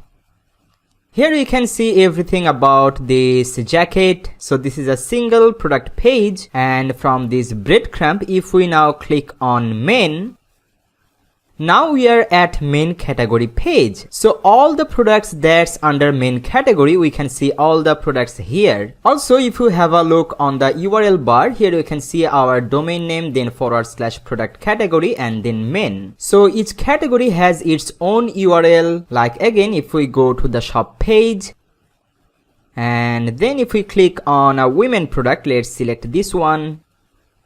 So you can see a single product, and if we now click on women, now we are at under women category page. Here we can only see 3 products. Let's say if you have a very big shop, and if you have hundreds of products that's under women category, then if you want, you can also create a menu item that says women. So if anyone click on that women link, they will come to this specific women category page. So let's have a look how to do that. So let's first go to dashboard. I'm opening it from a new tab. Basically, we will find all the product categories here. If you hover over on products, you can see here categories. Let's click here. So we can see here all the available categories that we have created, like men, and then cap under men, hoodies, jackets under all men. Then we have created the services category, software category, page builder category. Here is the women category. Then if you wanna work with this women category, you can click here on edit. So from here, edit category, you can change the name of this category. Here's the flag option. Here's the parent category. It's already a parent category, but for instance, if it's another category, you can set a parent category for that. And then you can also add thumbnail image for this specific category. Like let's add a thumbnail image from here. So for the women category, I wanna select this image. Let's click on use image. Now click on update. So you can edit any category name in this way, but the thing I wanted to show that I wanna add the category link in the main menu. So from the dashboard, from left, if we hover over on appearance, from there let's click on menus. And then here inside this main menu, let's say I wanna add that women category. So how can we do that? Here you can see custom link. Let's click here, and link text, I wanna say it women, and the link, if we go to the women category page, let's just copy this URL, go back to dashboard, inside here URL field, I'm pasting the URL, and let's now click on add to menu. Also, let's go to the front end, and if we go to our main shop, let's select a main product. Now let's click on the main category link. So I want to also copy this main category link. Let's go back to menus. Now let's create another menu. So link text, I want to say it main, and the URL, let's paste the URL and click on add to menu. So here you can see women and men has been added. So I want to drag the men under shop here and women underneath that. Now if we click on save menu, and if we now go to the front end of our website, now here on the main menu we can see home, about, shop, and then men and women. So if we now click on women, we are at now women category page. If we now click on men, now we are at main category page. We can see all the products that's under main category, and if we click on shop, we can see here all the products we have uploaded so far. Alright, now let's talk about the upsells and cross sales. Basically, upsells and cross sales both are selling tactics. Like if you're browsing or purchasing any particular product on that time, you can show the similar product to your customers, so they might be interested on that product as well, and there is a possibility they could purchase that product as well. Now let's see how it basically works. So for instance, let's now click on this rider hoodie. It's a main product. So this is the rider hoodie single product page. Now let's click here at the top, edit product. Then now scroll down. Here inside product informations, if we now click on linked products, here you'll find upsell and cross sales options. First have a look on the upsells option. So it's a hoodie product, it's for men. So with this product, I wanna add another product as an upsell. So here I'm typing men. From here, let's add down sweater jacket for men's. So I have added it as upsell product of this hoodie. Now let's go to top and click on update. If we now view the product, so this is the single product page for rider hoodie, but if any customer comes into this page and they browse this page, then underneath they can also see this product, and it says you may also like. As we have selected this product as the upsell product of this hoodie, because it's a main product, it's a winter product. So if someone is browsing on this product and if they see here is another product that's similar to this product, there is a chance they would also click on this product and they might be purchase this product as well. So this is basically upsell, so showing the similar kind of product on the single product page. Now let's talk about cross sales. Okay, now let's go to shop again. Okay, so here we can see a service. It says 1 hour web consulting session with Jim Fahad. I wanna add a cross sell product with this. Like if someone take this service, if someone purchase this service, I wanna add a cross-sell product with that. So I want to add this ebook as a cross-sell product with this consultation service. Okay, so let's first click on this product. So this is the 1 hour Skype session. Let's now click here on edit product. Let's now scroll down. From here, product informations, let's now click on linked products, and here you can see the option for cross sales. I wanna type here ebook. So here is the ebook, says make money as an Elementor expert. Let's select this one. Now let's go to the top and click on update. Let's now click on view product. So here is our single product page, but if we now scroll down, we cannot see the cross-sell product here because cross-sell product will not show in this place. The cross-sell product will be shown on the cart page. Right now, if we go to the cart page, we can see there are 4 products into our cart right now, and we cannot see any other thing here. But if we add the 1 hour Skype session product into our cart, on that time we can see that cross-sell product here in this place. So let's now go back. Now let's add this product to the cart. So click here on add to cart. And this time if we go to our cart page, let's click on view cart. So now we can see the 1 hour Skype session product has been added here, and if we now scroll down here, you can see you may be interested in this product as well. So this is the cross sell. As the customer is now in buying mode, they have added all these into their carts. So this is the great place to show another cross sell product. So there is a great chance they also might buy this product as well. Alright, and as we have set this product as a cross-sell product of this session, so if we now remove this product from the cart, let's remove it. And if we now refresh the cart page, then we can no longer see the cross-sell product here. So this is how cross-sell product works. Alright, now let's go back to the shop page. So far everything looks great. Let's now start customizing our website. So first, let's start with customizing our sidebar. So here on the shop page, you can see a sidebar on the left. Now I will show you how to customize it, how you can put this widget the way you want. And before that, I want to clarify one thing. Like you can see this sidebar and all these designs, we're getting all these as we are using Astra Theme. So these are theme options. If you're using another theme, these options may look different on the different themes, but the concept is same. Okay, so if we now want to customize our sidebar, let's first click here at the top, customize.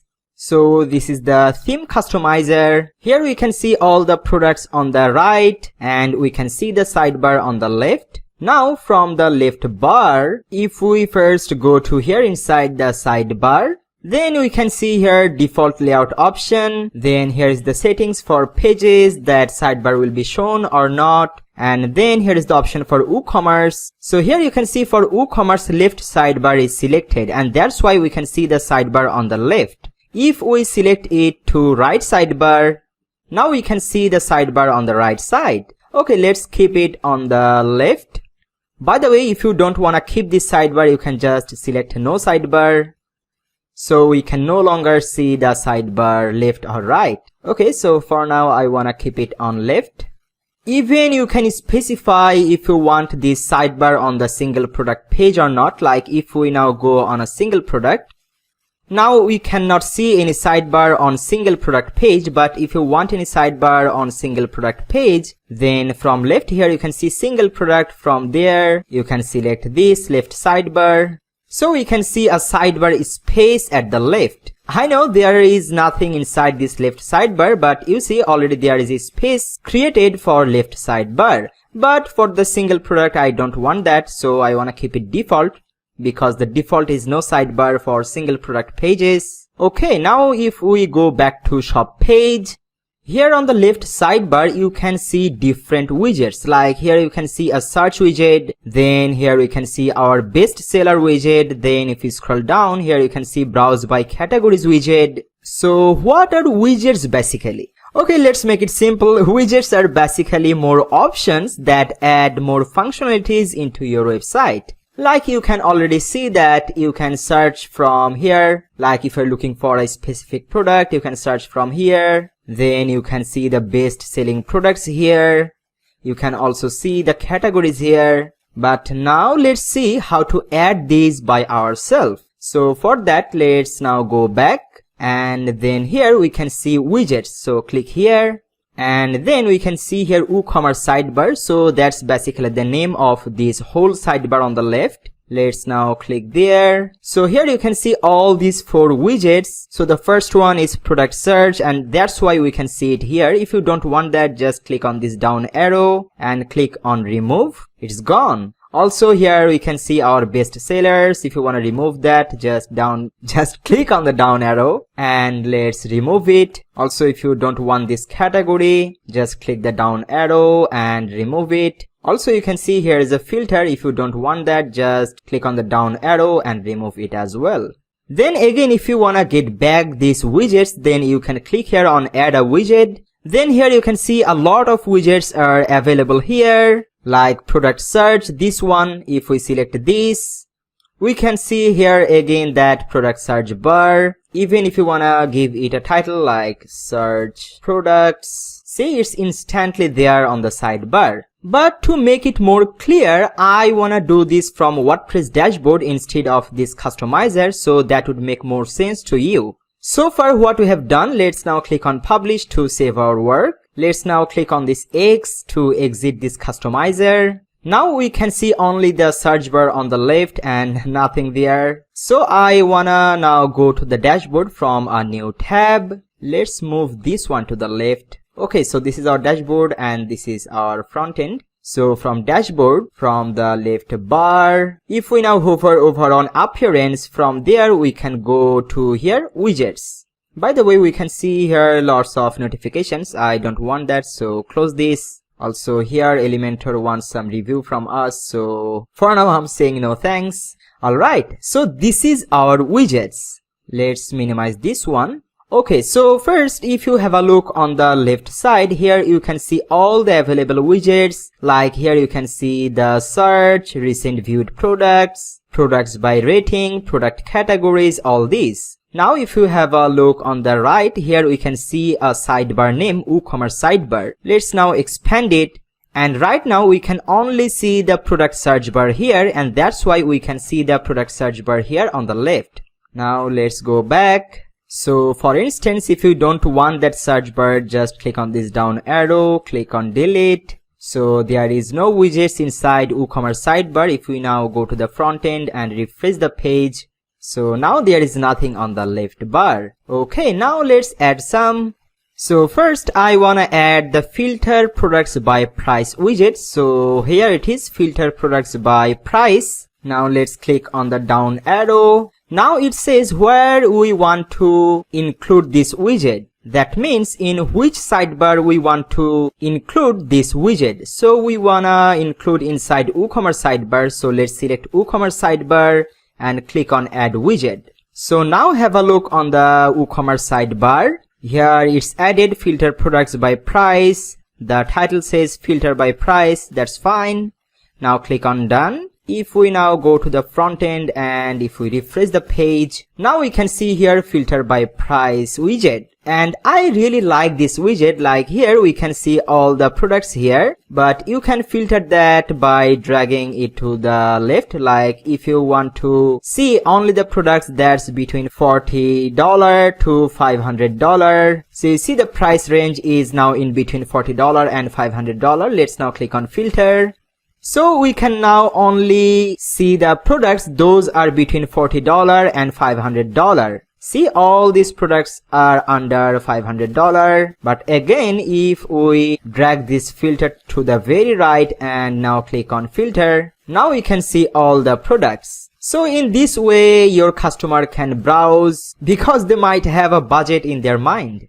Now let's add the next widget. I'm searching for product categories. Here it is, product categories. Now let's click on this down arrow and I wanna add inside WooCommerce Sidebar. Click on add widget. So it's here. Let's now click on done. If we now go to the front end and refresh, we can see all the product categories here and they are all clickable. If we now click on main, that will take us to the main category page. If we click on software, that will take us to the software category page. Also there is an option on this widget, like if we go to widgets and expand this one, here you can see show as drop down. If we check this and click on save, okay, we are done. Now let's go to the front end and refresh. Now here we can see the product categories as a drop down. So if we now click here on this drop down, we can see all the categories. So if you want, you can keep it like this. Also, if you don't want that, just expand it again and uncheck this show as drop down option and click on save. Now click on done. And if we now go to front end and refresh, we can see it like this. Cool. Now let's add another widget.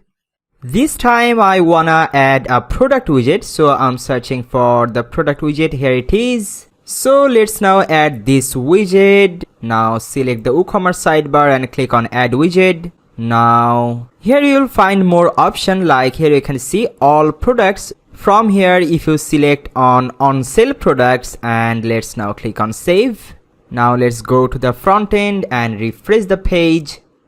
Now here underneath the categories, we can see the products widget, and as we have selected on sale products, so that's why we can see only the product that's in on sale or that's in on discount. But instead of that, if we select this option from here, like if we select the featured products and let's click on save, let's go to the front end and refresh. Now we cannot see anything underneath the product categories widget. Nothing is here. Why is that? Because we have selected the featured products, but right now we don't have any featured products. So to make any products to a featured products, we need to make them starred. Like if we now go to products, let's now open all the products from a new tab. So here we can see all the products, and here you can see a star option. So let's make this jacket a star product. Also let's make this yoga pant a star product. Also let's add couple more like this ebook, and lastly let's make the service, the Skype session, starred. So all these starred products are our featured products. Okay, let's now close this. If we now go to the front end and refresh the page now, here we can see the all featured products. Cool. Now let's go to the widgets again. So after products widget, I wanna add the last widget for now, that's cart widget. Here it is. So let's add it. Make sure the WooCommerce sidebar is selected and click on add widgets. Now from inside WooCommerce sidebar, minimize the product, and here we can see the cart. And here is also an option says hide if cart is empty. So let's check it and click on save. If we now go to the front end and if we refresh the page, now scroll down here under products, we can see our cart here. Yeah, of course we can always see our cart from top right corner here, but if you want your cart also as well at the left sidebar here, you can do that in this way. Alright. So now we know how to play with sidebars. So now I want to customize some WooCommerce options from the theme customizer. So for that, let's first click here on this customize button. So from inside the theme customizer, here you can see the WooCommerce. Let's click there. So the first option here you see store notice. Let's click here. So if you want, you can enable this option. If we enable it, then you can see a top pop-up like it says this is a demo store for testing purposes. No order shall be fulfilled. So during the creation of your website, if you want, you can enable this option, but for now I don't want it, so I'm disabling this one. Now let's go back. Now let's go inside product catalog. So here you can see the first option is shop page display, and it's selected to show products. That's why we can see all the products on shop page. But if we now select it to show categories, now instead of products we can see all the categories. And do you remember we have given a thumbnail image on women category? That's why we can see this thumbnail here. But on the shop page I don't want to display the categories. I want to make it to default show products. And then here is the option for category display. So now if we go to any category page, like let's select this main. So right now we are in the main category page, and we can see all the main products, as here the show products option is selected. But if we select the show subcategories from here, Then on the category page, instead of product, we can see all the product subcategories name. But I don't want that. I wanna make it to show products. Okay, now let's go back to the shop page. Now here you can see the option for default product sorting. So right now all the products are sorted with their names. Like here you can see all the product named start with C, they are first, and then the next product that starts with D. But if you want, you can change that from here. Like if you select the sort by price ascending, then the low price product will become the first, and accordingly the high price product will be shown like this. Okay, but for now I wanna keep the default one, that's custom ordering plus name. And right now we can see here 4 products in a row, but if you wanna display 3, you can change it from here. So here now we can see 3 products in a row, but I wanna make it 4. Now here's the option for products per page. It's set to 12 products. Only to see, let's make it 6. So right now we can see here 1, 2, 3, 4, 5, 6 products, and then we can see the pagination. And if we click on 2, then we can see the next products. So you can select this option from here, but I wanna keep it the default 12 for now. Alright, and here by default you can see on the shop page, with each product you can see the product name first, then the product category name, then the price, and lastly we can see the star rating. But if you wanna enable or disable any of these, you can do that from here. Like here you can see the title. If we click on this eyeball icon, now we can no longer see the product title, but I of course want the product title, so I'm enabling it. So in the same way you can turn on or off the category, price and ratings. But here I wanna enable another thing that is disabled by default, that's add to cart option. So I wanna enable it. Let's click on this eyeball icon. So we can see the add to cart option with each product. So all the time customers don't need to go to the single product page, and then they don't have to click on the add to cart each time. If they browse through the shop page and during that time if they like any product, they can click here add to cart to add that product into cart immediately. Alright, I'm happy with these settings. Let's now go back. Now let's click on single product. So if we now go to any single product, here you can see before the title here is a breadcrumb. If you don't want that, you can disable it from here. So if we select this one, there is no breadcrumb at the top, but I want that, so I'm deselecting it. Alright, now let's go back. Now let's select the product images. So here you can see the thumbnail cropping is 1 by 1. That's why we can see these square images. But let's say your shop is a completely clothing shop and all of your pictures are this kind of long rectangle images. Then you can select this custom option, and instead of 4 by 3 you can make it 3 by 5 like this. Then all the long rectangle images will be shown nicely. Also there is another option says uncropped. If we select this one, now all the images are showing on its own size, they are not cropped. But for now I wanna select the 1 by 1 ratio. Now let's go back and let's now click on cart. So there is only one option, that's enabling or disabling the cross-sell options, and we of course always want the cross-sell option enabled, so I want it to be checked always. Now let's go back and let's now click on checkout. So this is our checkout page at this moment, and here is some customization options. Like first you can see here company name field. So here we can see the company name field. If you don't want that, you can disable that from here, like if you make it hidden. Now there is no company name field, but I want that and I want to make it an optional field. Then if we scroll down, here you can see the phone number field. So by default the phone number is required, but instead of required, if you want to make it optional, you can do that from here.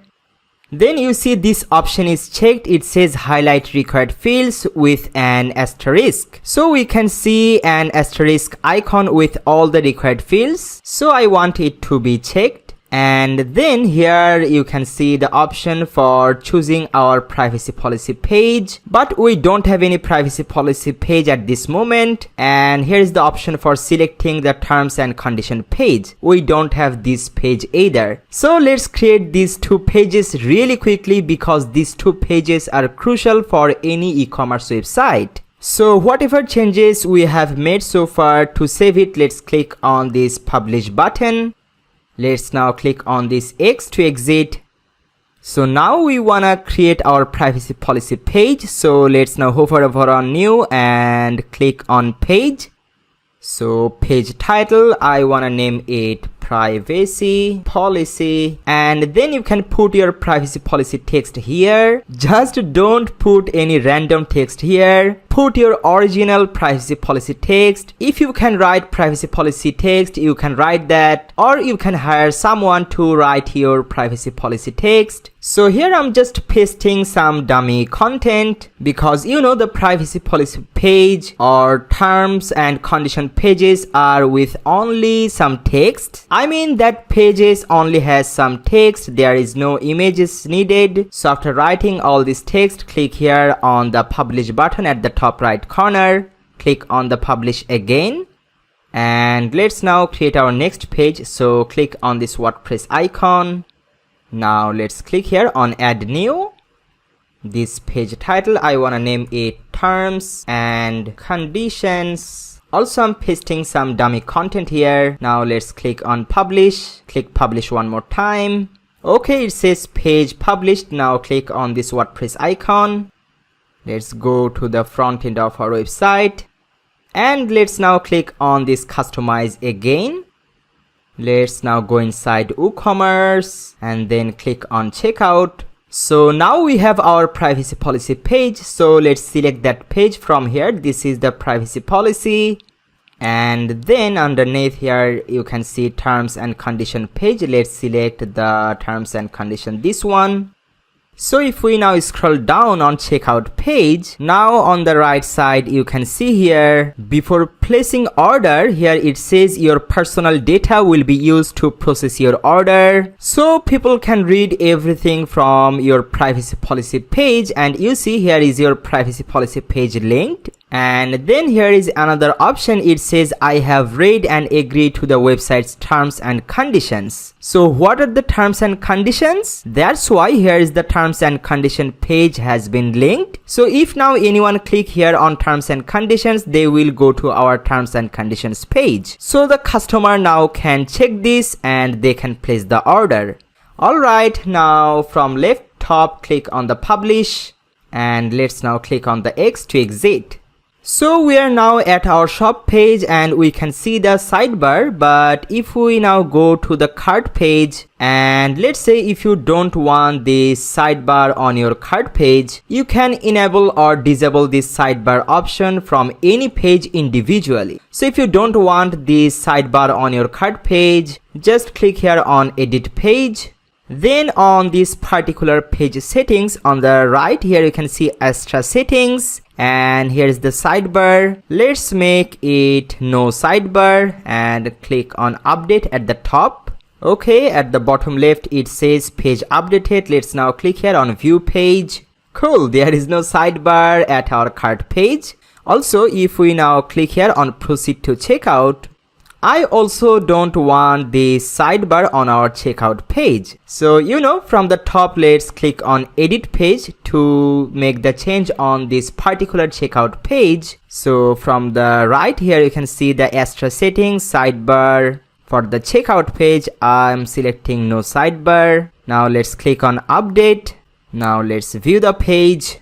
So there is no sidebar on the left on our checkout page as well. Cool. Now let's go back to our shop page.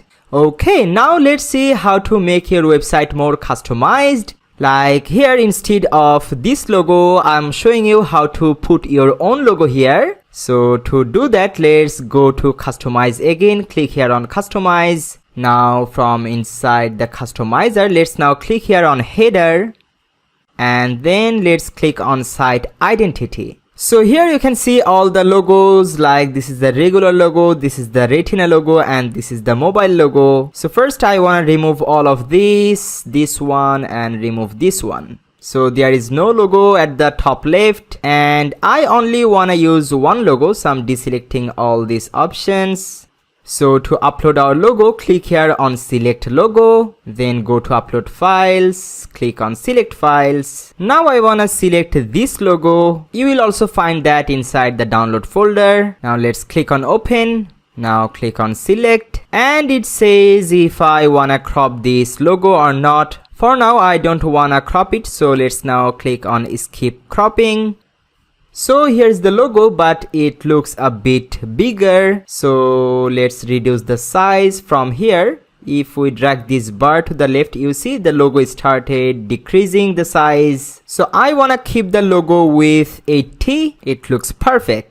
And then underneath here you'll find another option says site icon. So site icon is basically the fav icon that will be shown at the top of the browser, the little tiny icon. So let's upload it. Click here on select site icon, go to upload files, select files. I want to select this fav icon. Just remember it should be a square size image. So I'm selecting this one, click on open. Now click on select, skip cropping. Here we go. You can see the little tiny icon at the top of the browser. Alright, now scroll down. Here you can see the tagline, like if you enable it by clicking here, then you can see the tagline underneath your logo. If you want that, you can keep that. But for now, I don't want that, so I'm disabling this option. So there is no tagline under the logo. Alright, now click on publish to save our work. And I want to show you some more thing. If you want, you can play with those. Like if we now go back, let's go back one more time. Now inside global, you can play with all colors. Like if we select the colors, now click on base colors. So from here you can change all the base colors of your website. Like here on the left you see all these are categories, but these are also links. And here is the option for link color. Like instead of this black color, if we click on this color picker, and if we select a red color, then see all the links color becomes red. But I don't want that, so I'm selecting a black color. Okay, let's make it a little bit off like this. And then underneath you will find the option for link hover color, because you see right now if we hover over on any link, it becomes kind of blue. But instead of this blue, if you want, you can make this color to any other color like red. Now if we hover over on any link, you see it becomes red. Cool. Also, if we now go to any single product page, and let's see here, you can see heading color. So instead of this blackish color, if we select any other color, only to show you, let's select a red color. Now see, this heading color becomes red, but it looks weird, so I want to make it the black color it was. So I'm just showing you the options from where you can change your all base colors. So when you are happy with all the settings, just click here at this publish button to save your all work. Let's now click on this X to exit. So far everything is looking great. See how easily we have done all these advanced options using all free tools. How amazing is that? And this is not all. I will show you all the options, like how to create coupon codes, how to set up taxes, how to set up shipping, how to set up payment gateways like Stripe so people can pay you through their credit card, and a lot of things. But before doing all of this, if we now have a look on our footer, it looks great, but I want to show you how to edit your footer. So if you want to change any of these informations, you can do that by yourself. And this footer is created with Elementor. So at the top, if we now hover over on edit with Elementor, here you can see the footer. So let's now click here on footer. So from here you can customize your whole footer. By the way, right now we are inside Elementor Page Builder, one of my favorite page builders, and I have tons of tutorials on Elementor. If you wanna check out those tutorials, you can just click on the top right corner on that eye icon. So from there you can see my all Elementor step-by-step tutorials. But for now, just have a quick look how to edit these. Like here we can see a menu. If you wanna edit this, just click here on this pencil icon. Okay, it's trying to guide us. Click on got it. Alright, now on the left you can see all the menu items. Like here you can see home, about, my account, cart, contact. So if you wanna put your about page URL, just click here on this about, and here you can see the option for link. So you can put your about us page link here, and then if we click on this pencil icon here, you can put all the categories. Like here you see women jeans, top and shirts. We already have a category for women jackets, so if you want you can put that link here. Just click on this list, and then here on this link just remove the hashtag and put the URL here. And then on the right side, if you have any app like an iOS app or app for Android, then you can just click on this pencil icon, and here you can see the option for link. So from here just remove this hashtag and put the Android app link here. Okay, for now I just wanna remove these two, so just right click on this pencil icon and click on delete. Also right click on this, click on delete. And here instead of for him, I wanted to say follow us, and then underneath that I wanna put an image. So let's click here on this Rubik's Cube icon, and now I wanna drag this image widget inside here. Just drop it underneath the follow us heading here. Now to choose the image, from left click on choose image. Now let's click on upload files, select files. This time I wanna select the red logo. Now click on open. Now click on insert media. It looks super big, so first I wanna make the image size to full, and then let's now go under the style tab here, and you can adjust the width from here. Like if we now drag it to the right, you see it starts increasing the size, and if we drag it to the left, the image size is reducing. But I wanna keep it like this. Let's keep it 40%. And now let's go under content tab. I wanna make the alignment to left like this. Alright, now underneath this logo, just click on this Rubik's Cube icon, and I wanna drag another heading underneath this logo here, and I wanna make it to a heading 6. And I wanted to say, we can change the text from here, like stay with us. And then underneath that I wanna put the social links. So let's again click on this Rubik's Cube icon, and here I'm searching for social. So here is the social icons widget. I'm just dragging underneath this stay with us heading. So here you can put all of your social links. Like here you can see Facebook, Twitter, YouTube. Then if you want to add more, just click here on this add item, then click on this icon and select other platforms like WhatsApp. Let's select WhatsApp and click on insert.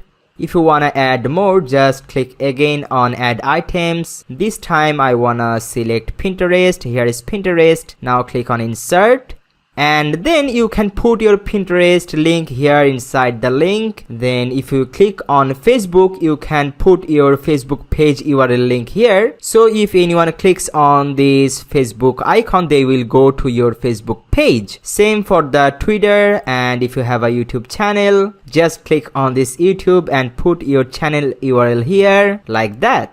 Now I wanna do some style with this icon, so let's go under the style tab. So here you can see the color is selected to official color. That's why we can see all the official colors, but I wanna make it to a custom color. So now the primary color, I wanna make it transparent. So to make it transparent, just drag this bottom bar to the very left like this, and then let's select the secondary color. I wanna make it reddish. So just drag this bar to the red color like this, or we can keep it a color in between red and black like this. Alright, now click outside. And then if you wanna increase the size of the icons, you can do that from here. Like it's super big, but I wanna keep it like this. 25 is fine, or 24. Then you can handle the padding from here. So I wanna keep it 0.4. And here you can see the option for spacing. So if we drag it to the right, the spacing in between them started increasing, but I wanna decrease it, so I wanna keep it only 1. And you know what, the secondary color, instead of this color, I wanna make it black like this. It matches with our website color scheme. Alright, let's now go under content, because I wanna make this alignment to the left. So from alignment, let's click on left. Also, let me show you another cool thing. Like I wanna switch this column to the very left here. So to do that, just grab this column icon and drag it to the very left here. So it's instantly switched. Even you can manage their width, like if you put your cursor in between them and if you drag it to the right, you see the column width is increasing, and if we drag it to the left, the column width is decreasing. Actually, this is why I love Elementor most. Alright, for now let's keep it like this, and let's now have a look on our bottom footer. So if we now click here, it says copyright 2020 JFD shop. Let's click on this pencil icon. If you want to change this text to any other thing, you can do that from here. Also, if you want to change the text of the right side, just click on this pencil icon, and it says powered by, then the dynamic site title. So as our site title is JFD shop, so it's showing dynamically. But if you don't want that, you can just remove it and you can put anything here. And if you wanna link it to any other website, you can do that. Like on the left, it says copyright 2020 JFD shop, but on the right side here, I want it to say powered by, I wanna put my name, Jim Fahad, and I wanna link it to my website. So I'm putting here inside the link field https://jimfahaddigital.com. So if now anyone clicks on it, they will redirect it to my website. Alright, now click here on this green update button to save our work. And let's now go back to our WordPress dashboard. To do that, from top left, click on this hamburger icon and then click here on exit to dashboard. So if we now go to our front end, so this is our shop page. We can see here our new logo. Here is our navigation. Here is the cart option. On the left, here is the sidebar. We can see all the products here. And if we scroll down here, we can see the footer we have just customized. Cool, everything is looking great so far. So our shop is almost ready. Now let's start configuring WooCommerce. So we can start selling products and we can start making real money. Alright. So to configure WooCommerce, let's now go back to our dashboard. From top bar, let's click on dashboard. Now from left, hover over on WooCommerce and let's go to settings. So first, we're now under the general tab, and here's the field for putting our store address. And in some countries, it's mandatory to put your store address. If it's not mandatory in your country, I also suggest you to put your store address here. So let's say we are originated from United States. So first, let's put the address line here. And if you have longer address, you can use this address line 2 field as well. Then put your city name. I'm putting here Tustin. Then country or state, here I want to select California, so here it is, United States, California. Then put your postcode or zip code here. Then under general options, you can select your selling location. Like by default, it's set to sell to all countries. So if you want to sell your products to all over the world, you can set this option, or from here you can sell to specific countries. And there is another option, sell to all countries except for. So if we select this option, and here if we select Canada, let's select it.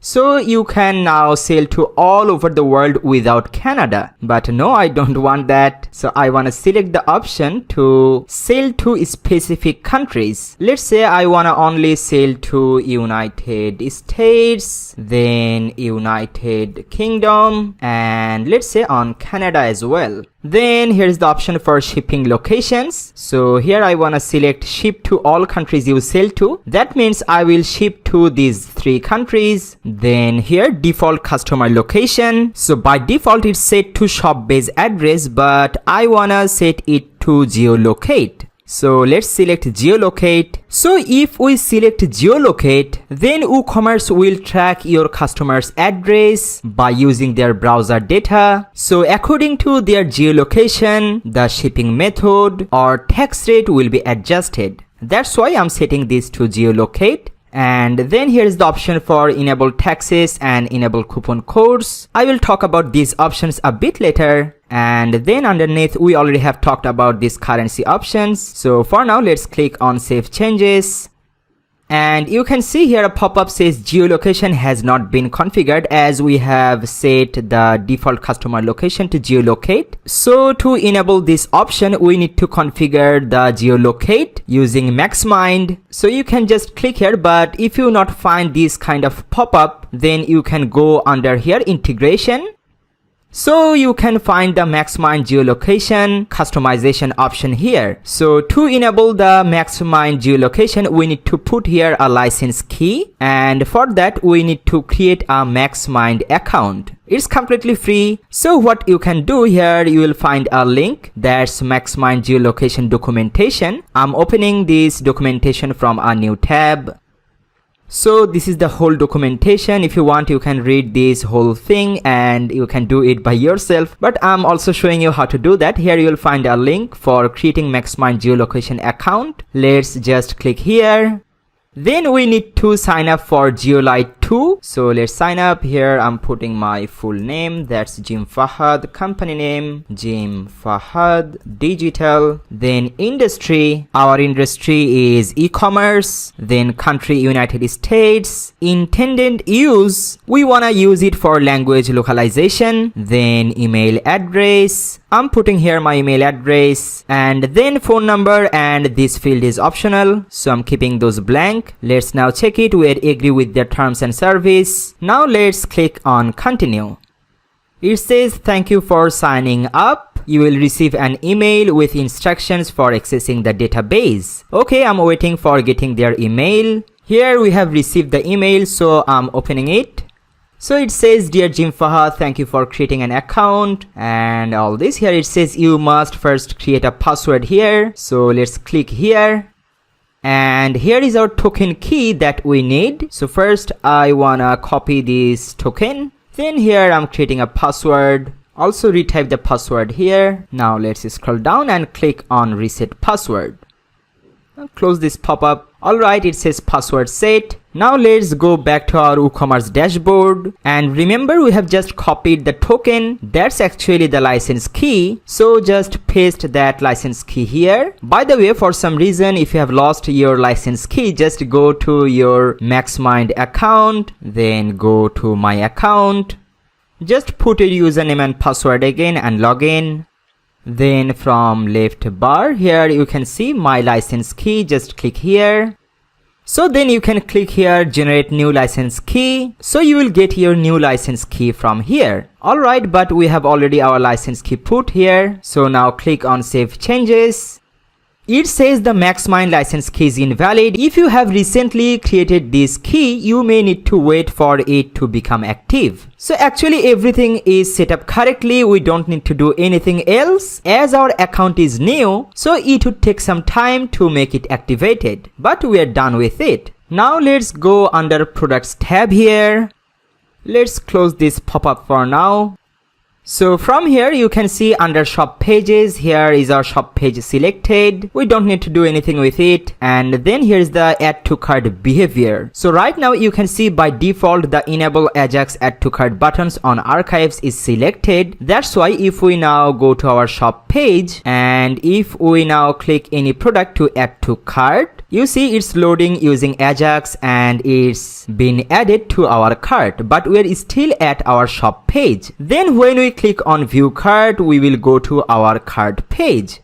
Right now it's working in this way because we have selected this option and I like this option. But let's say if you only have one product into your store, then you can enable this option. It's redirect to the cart page after successful addition. So after enabling it, just scroll down and click on save changes. If we now go to the front end and go to the shop page, this time if we click on any add to cart, let's click on this ebook add to cart. You see it's directly takes us to the cart page. Why? Because we have enabled this option from here. So if you have only one product, you can enable this option, but I don't want this for now, so I'm deselecting this one. Then here placeholder image 9 is fine, and we have already talked about the measurements like weight unit and dimension unit. Now let's scroll down. Here you can see the options for reviews. So here the enable product reviews is turned on. Yes, that's great. Then show verified owners label on customer reviews. Yes, I want to turn it on. And then here reviews can only be left by verified owners. Yes, I want to turn it on. So only the customers they bought something from our shop can put their reviews on it. If we disable this option, then anyone can put any reviews on our products. Maybe your competitors can put a negative review on any of your products. So I don't want that. That's why I'm selecting this option. And here enable star rating on reviews is enabled, and also star rating should be required, not optional. Yes, I want to turn it on. So after purchasing any product, a customer should have put some reviews on it. Alright, when you are happy with all these settings, just click here on save changes. And then under product, if we now go to the inventory tab, then you will find the option for manage stock. By default it's enabled, and of course I want to keep it enabled. We already have talked about the stock management, like if we go to our shop and if we click on this product.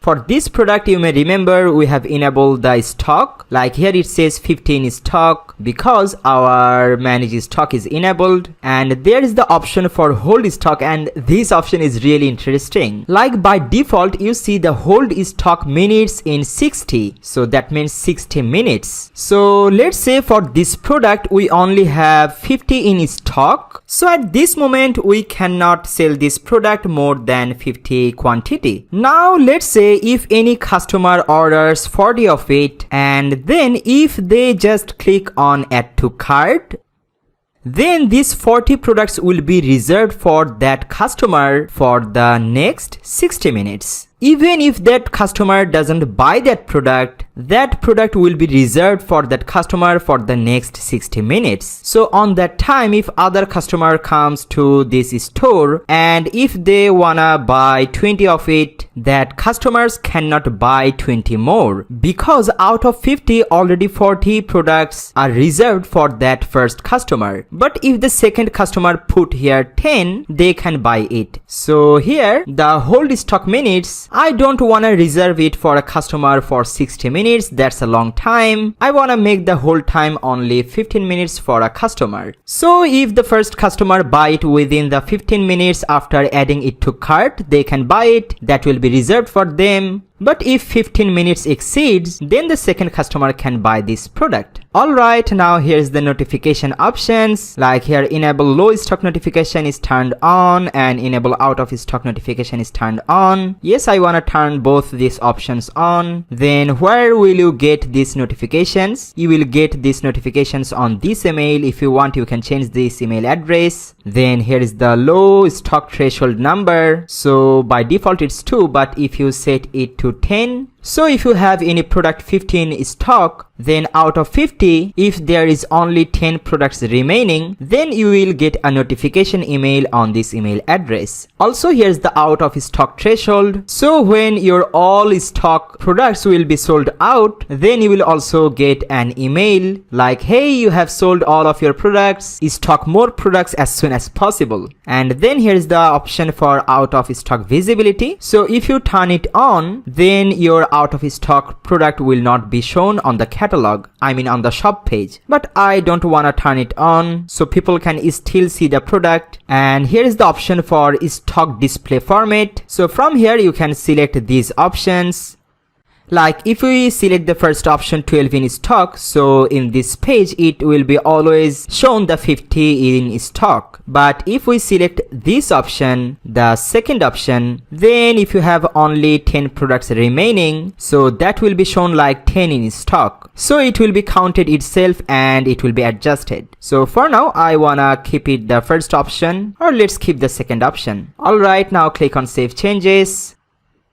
And then now under products, if we now go to downloadable products, so here file download method, yes, I want to select the force downloads. And then access restriction, downloads require login. No, I don't want to turn it on, so people can buy our downloadable products without login. And here is the option for grant access to downloadable products after payment. Of course I want to turn it on, so they will get the downloadable product only after completed their purchase. And then here's the file name option. This option for appending a unique string to file name for security. Yes, I want to turn it on. Let's say we have a downloadable product. For instance, we have a downloadable PDF ebook, and that PDF ebook is stored on an address like our website name.com/product, then the ebook name.pdf. Let's say we have stored our book here. So if we keep our downloadable products URL like this, then anyone can get access into this link. Even anyone can put this URL link on their website, so people can also download this product from others' website for free. That's why we are turning on this option, so it will append some random text here. For a unique customer, like after the book name, they will append some random generated number, so that will be specific for that specific customer. It's a really great option. That's why I wanna turn this on.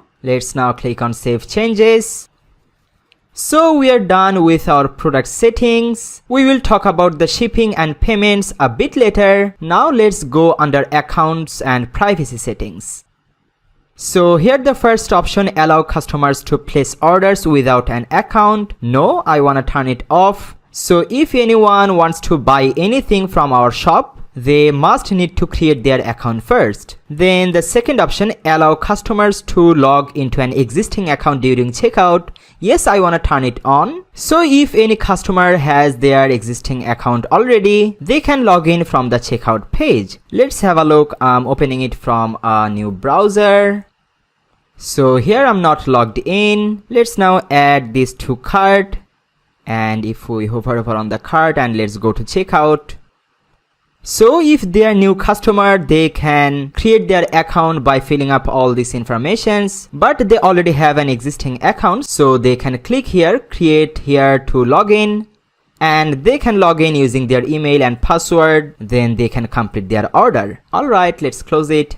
Then here's the account creation option. First one, allow customers to create an account during checkout. Of course, I want to turn it on. Then here, allow customers to create an account on the My Account page. No, I don't want that. So no one can just create their account without buying any product. In order to create their account, they must have to buy a product. That's why I'm disabling this option. And then the next option, when creating an account, automatically generate an account username for the customer based on their name, nickname or email. Yeah, I want to turn it on. Then when creating an account, automatically generate an account password. Yes, I want to turn it on. So for that user, a password will be generated automatically and they will get that into their email. But later, if they want, they can change that password by themselves. And here's the account eraser requests. I wanna turn these both options on. So like if any customer send us any request not to store their personal data, then their data will be removed. And here's the personal data removal. No, I don't want to turn it on because we have already turned on the account eraser requests. Otherwise, we want to store their data. So that's why I'm turning it off so we can store their data. And here's the privacy policy. We have already set these from our customizer, you may remember. But let's say it again if we go to our product page. Let's say if we now go to our checkout.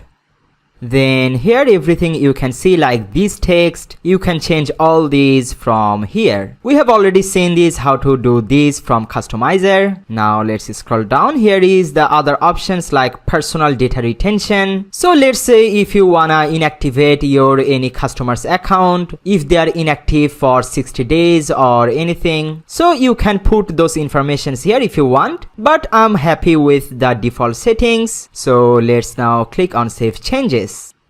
Alright, now let's go under email settings.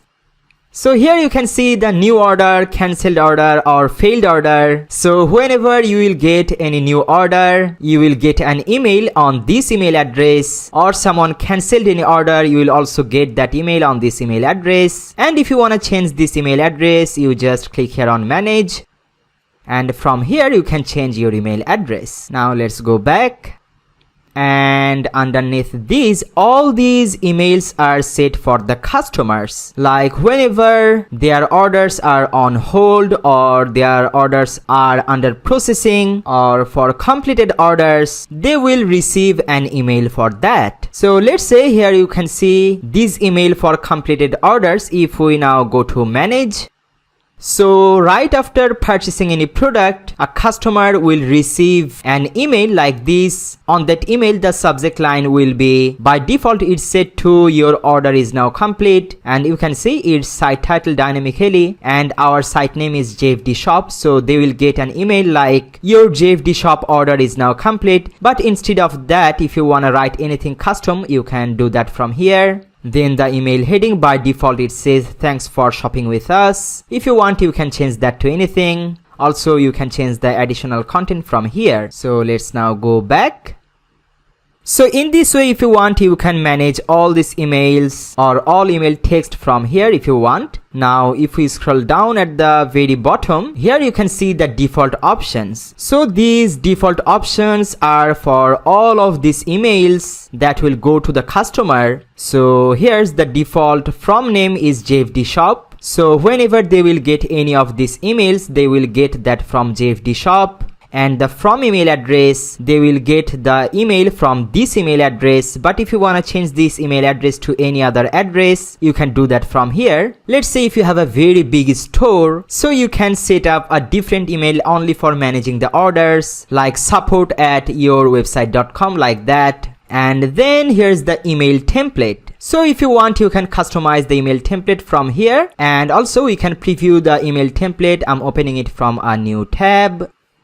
So this is the email template, and these are just dummy text. So the contents will be dynamically adjusted for the specific type of email. Like if anyone orders anything, then inside this header, the text will be your order has been completed. Or if someone's order is under process, then this header will be like your order is processing. And also this text will be dynamic, like if anyone orders 10 products, they will get a list here. So actually WooCommerce will handle all this in behalf of you. So you can set everything default. But let's say if you wanna make your email template to look like a custom looking email template, then you can do something like here you can see the header image option. So if you want, you can add a header image. So that will be shown at the top here. I'm showing you how to do that. So for that, from left, if we hover over on media, and here is the add new, I'm opening it from a new tab.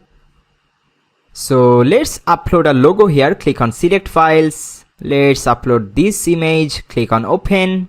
So this is our image uploaded. Click here on edit. Now let's copy the file URL from here. Now let's go back to our WooCommerce dashboard. Then under email template, here is the header image. Let's paste the header image URL here. Then if we now click on save changes, now scroll down. If we have a look on the email template right now, so it's looking like it. So no matter the customer gets the email for order completion or in process or for refund, they can always see this email is coming from JFD shop or your logo. Also, you can set this color to make it more custom. So you can change this color from here as well. Like here you can see the base color. So if you want, you can change it to any other color. Just click over this color picker and let's see. I want to select this bluish, dark bluish color. And if we now select the save changes and let's have a look how our email template is looking now. See, the color has been changed. So in this way you can make your email template more custom, but I highly recommend not just put random colors here. Make these colors matched with your website base colors. Now let's close all these, close this tab, also this tab, let's close this tab. All right. And now from the top bar, if we now go under advanced tab, actually, we don't need to do anything with all these settings. They are all fine. Like here you can see the cart page is selected to cart page, then the checkout page, my account page, terms and condition page. So everything is fine, and under that here you can see the checkout in points. So all these are page slacks, all these defaults are fine. Also here you can see the account in points, all these are page slacks as well. Like here you can see the lost password, slag is lost password. So that means if any of your customers lost their password and they go to your website and after your domain name, if they put the lost password, then by going to this URL they can recover their password. But actually you don't have to do anything manually. Just keep all this default. WooCommerce will handle it in behalf of yourself. So we have not changed anything, so you don't need to click here on save changes. Alright. Let's now talk about coupons. Coupons are really great. You can offer discounted price or free shipping by providing a coupon code to your customers. Let's see how to do that.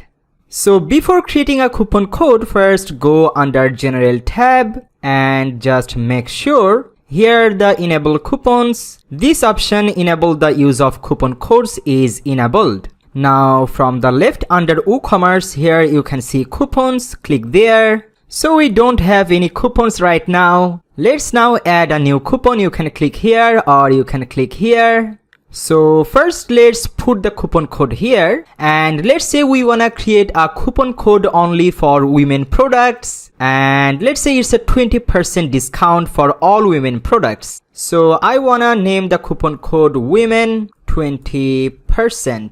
Now here's the coupon data. So first under General tab, here you can select the discount type. So from here you can select the coupon type to a fixed cart discount or fixed product discount. But first we want to create a percentage discount. So let's select this one, and the coupon amount. We have selected the discount type percentage. So coupon amount I want to put here 20, so it's 20%. And then here is the option for allow free shipping. I don't want to select that. So if you want to create a coupon for a free shipping, like the name of the coupon is free shipping, so if any customer use that coupon, they will get the free shipping. On that case, you can allow this one. But for this, I want to keep it unchecked. And here is the coupon expiry date. So let's select expiration date. Okay, select 31st of this month. So after 31st of this month, this coupon code won't work anymore. Now let's click here usage restriction. So minimum spend, let's put here 100. So to apply this coupon code, the customer minimum has to spend $100. And also here you can put the maximum spend cap. But for now I want to keep it empty. And then here's the option for individual use only. For now I want to make it checked. Otherwise, let's say if you have more coupons running into your website, then people can apply all the coupons and they will get a huge discount. that might cause you some loss. And then here is the option for exclude sale items. If we select this option, then this coupon code won't be applied for those products those are already on sale or those are already on discount. So let's enable it, and here is the field for products. Like if you wanna run this discount only for few products, then you can put the product's name here. Also, you can exclude the products, like this discount code won't work for only these products. Also, here's the option for product categories. So if you put any category, then this coupon code only be applied on those category products. Similarly, you can exclude the categories. So as we are making this coupon code only for women products, so from here, product categories, I wanna select the women. So only the women products will be under this coupon code. And here is the option for emails. It says allowed emails. Let's say if you wanna give a special discount to some particular persons or particular customers, then you can put their email here manually. But I wanna keep it blank. And now let's go under usage limits. So here is usage limit per coupon. You can keep it blank. Then this coupon would be used unlimited times. But if we put here 100, then this coupon could be used only 100 times. Also here you can limit the uses on X items. But I want to keep it empty, so it will be applied on all cart products. And then here you can see the usage limit per user. So if you keep it empty, then one customer alone can take all these 100 coupons. If you want, you can keep it empty, but for now I wanna put here 1. So one customer can use this coupon code only one time. And as we have selected the usage limit per coupon 100, so 100 customer can use this coupon code. Alright, now click here on publish. Let's now go to our shop. Okay, first have a look. We have made this coupon code only for women product. So if we now select any main product like this one, let's add to the cart. And if we now go to the cart, see there is no women product. So at this moment, if we apply the coupon code, that's women 20%. Now click on apply coupon. See, it says at the top, sorry, this coupon code is not applicable to selected products. But if we now go back to our shop, then here it's a women product. Let's add this to cart. Also, if we scroll down, this one is a women product. Let's add to cart. And if we now go to our cart, and this time let's put the coupon code here. That's women 20% and click on apply coupon. This time it says coupon code applied successfully. And if we scroll down, here you can see the subtotal price is $716. And here is the coupon code women 20% is applied. So these two products are women product. They are getting 20% discount on these two products, and the sum of the discount is $35. So that's subtracted from the subtotal amount. So this is how coupon code works. Let's now create another type of coupon. So to create a new coupon, click here on add coupon. This time I want to create a fixed discount only for a single product. Like if we go to our shop, and let's say I wanna give a $50 discount only on this session. So let's go back to coupons and let's name it of 50. And this time the discount type, let's select the fixed product discount. The coupon amount is 50. Then go to the restrictions. As we're creating this coupon code only for a specific product, so this time we don't need to cap any minimum spend or maximum spend. Also for now, let's select the individual use only. And then here products. So here I want to type the product name. That's the Skype session. If you just start typing the product name, it will pop up here. So this is the product 1 hour web consulting on Skype with Jim Fahad. Let's select this one. Everything is fine. Let's go to the limits. Let's make the limit 10 and put the limit per user 1. So only 10 people will get this discount. Now click on publish. And now let's go to shop. So this is the Skype session. If we now click on add to cart, and let's now go to the cart. At this moment, if you have a look, here is only the women 20% code is applied. But if we now put the coupon code of 50 and click on apply coupon, now it says coupon code applied successfully. So if we now have a look here, you can see here the coupon of 50 is applied and here is subtracted $50. But where is the women 20% discount now? That's gone. But why? Because you may remember during creation our coupon code, we have selected the individual usage only. That's why only the last coupon we have applied there, that's added here. So if we wanna apply both coupons, then we need to go back to the coupons, and this is the off 50 coupon. Let's now go to the usage restriction. So here, uncheck the individual use only and update it. Also, let's click on coupons from left. Here is the women 20% discount code. So click here on edit, go under usage restriction. Also deselect the individual use only from here. And if we click now update, and this time if we now go back to our cart page and refresh the page, here we can see the off 50 discount, and this time if we put the coupon code women 20% here and click on apply coupon, now it says coupon code applied successfully. And if we now have a look, see now the both coupon have applied here. So for the off 50, here is $50 subtracted, and for the women 20%, here is $35 subtracted. In this way you can offer attractive coupon codes. Also, after making this kind of coupon code, you can create some nice images for advertisement. Like here I'm creating one using Photoshop. Like here you can see up to 20% off, limited time, use the coupon code women 20%. So if you are good at Photoshop, you can create this kind of artwork by yourself, or you can go to Fiverr or other places to hire a designer to make this kind of creative for you. Then you can advertise this to your email list or Facebook or other places to attract people to buy using this coupon code. Also, you can use this kind of images on your website footer as well, so your customers can understand there is a discount going. Let me show you quickly how to do that. So let's go back to our website and let's now go to our shop page. Like now I wanna add that image here at the top of the footer. So from the top bar, click here on edit with Elementor, then now click on footer.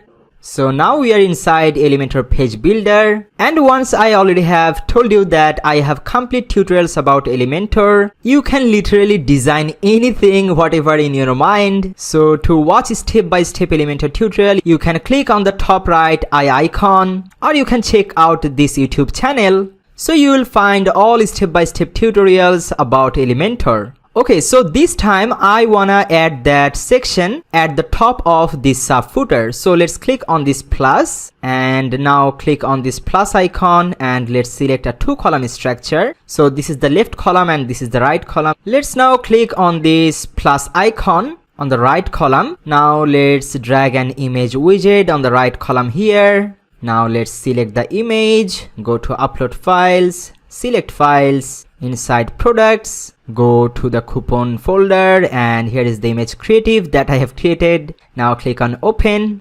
Okay, it's uploaded. Now click here insert media, and then on the left column let's click on this plus icon. First I wanna drag a heading here, and let's say you wanna run this offer on Women's Day. So I'm typing here Happy Women's Day. Let's make it heading 3. Now underneath this heading I wanna put some paragraphs, so let's click on this Rubik's Cube icon, just drag a text editor here underneath the heading. Then you can change all the text from here, like it says get 20% discount on all women's product only for first 100% beautiful women. Use the coupon code now women 20%, and underneath that I wanna put a button. So let's now click on this Rubik's Cube icon, drag a button widget here underneath this paragraph. So here it says click here, but instead of click here I wanna write here shop now. And here is the link option. As we have created this coupon code only for women product, so on this button, I wanna put the women's product category page. So if we now go to our shop page and if we click on women,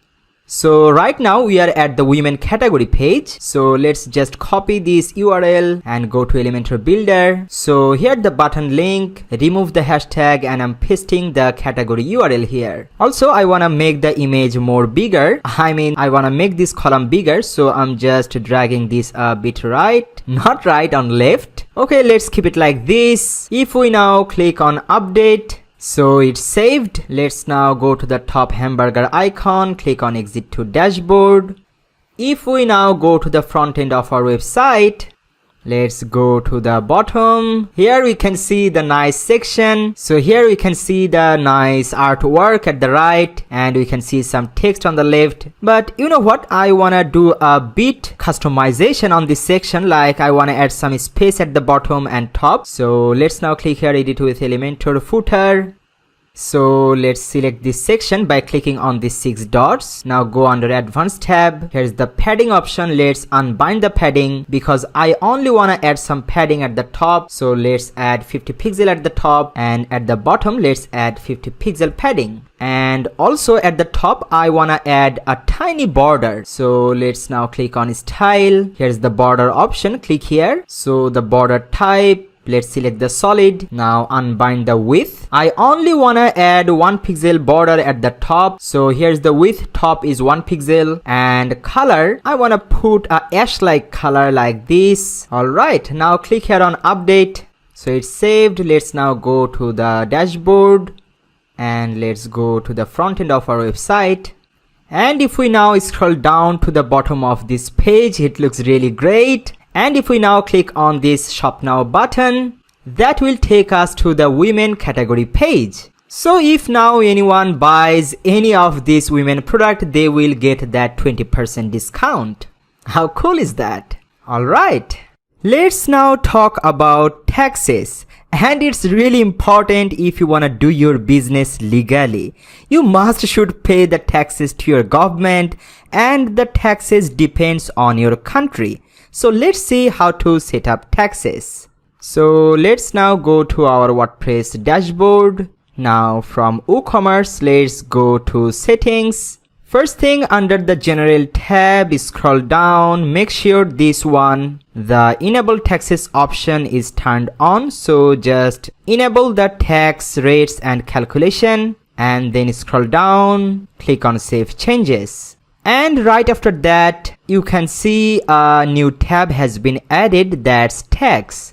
So let's now click here on tax. So first of all, you will find an option says price entered with tax. By default, it's set to no. So if you set it to no, then your customer will have to pay the tax. Like if we go to the shop, like here we can see a product and its price is $115, and if the tax is $20 for this product, then your customer will have to pay $20 more.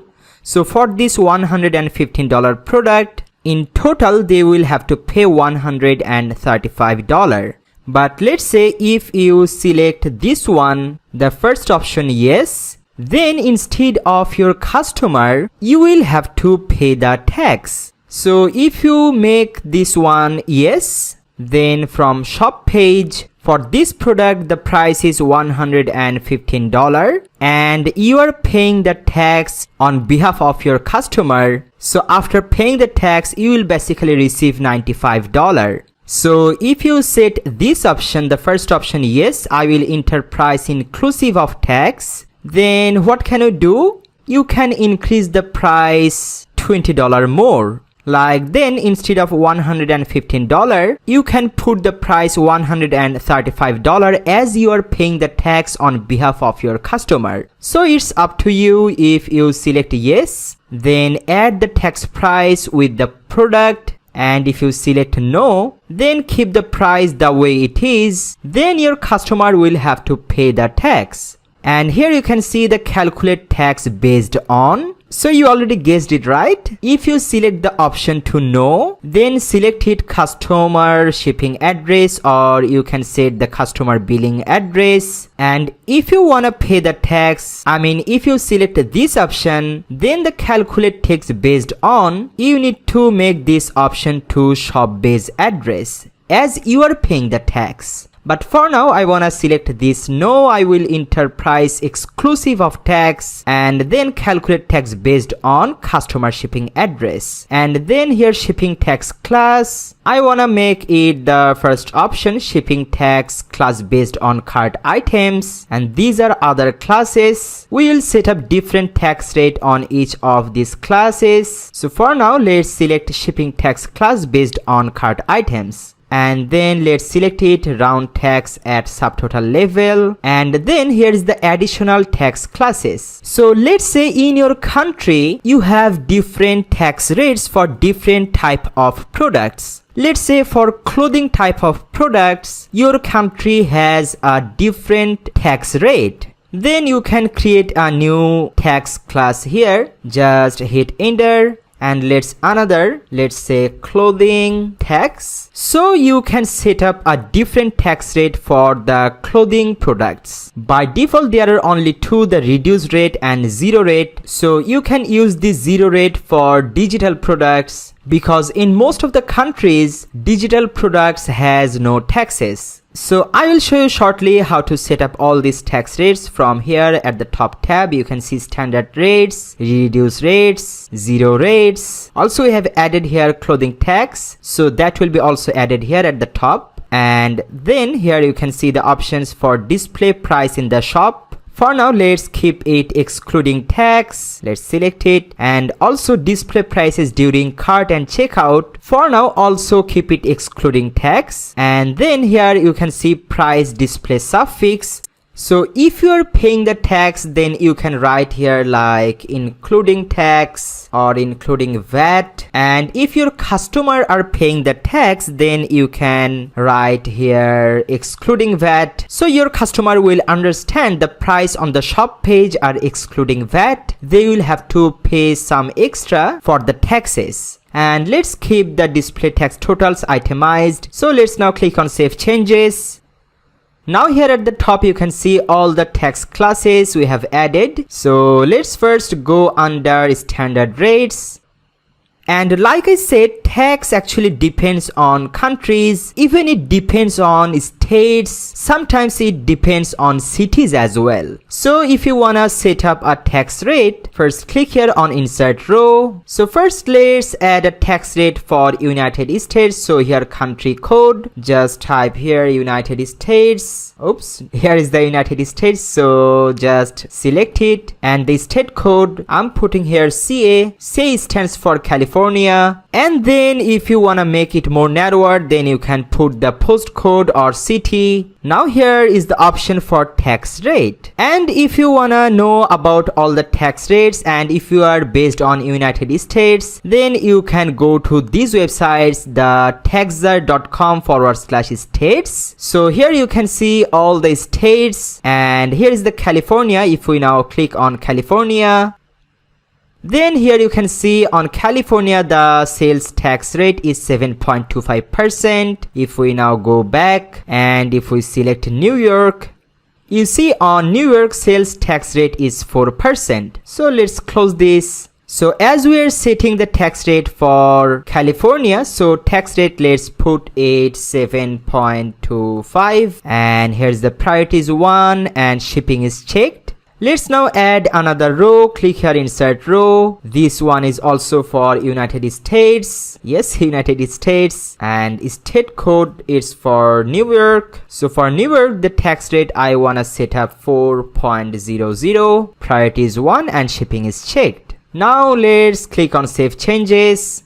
So this is the standard tax rates. If we now go under clothing tax rates, now click on insert row. Here you can put the country United States, state code California. And for example, if the tax rate, and only for example, let's set the tax rate to 3.5 because like I said, it depends on products category as well. Also for clothing, let's insert another row, and this time country code I wanna put here Canada, so here it is. And for Canada I wanna set the tax rate to 5.00%. Let's now click on save changes.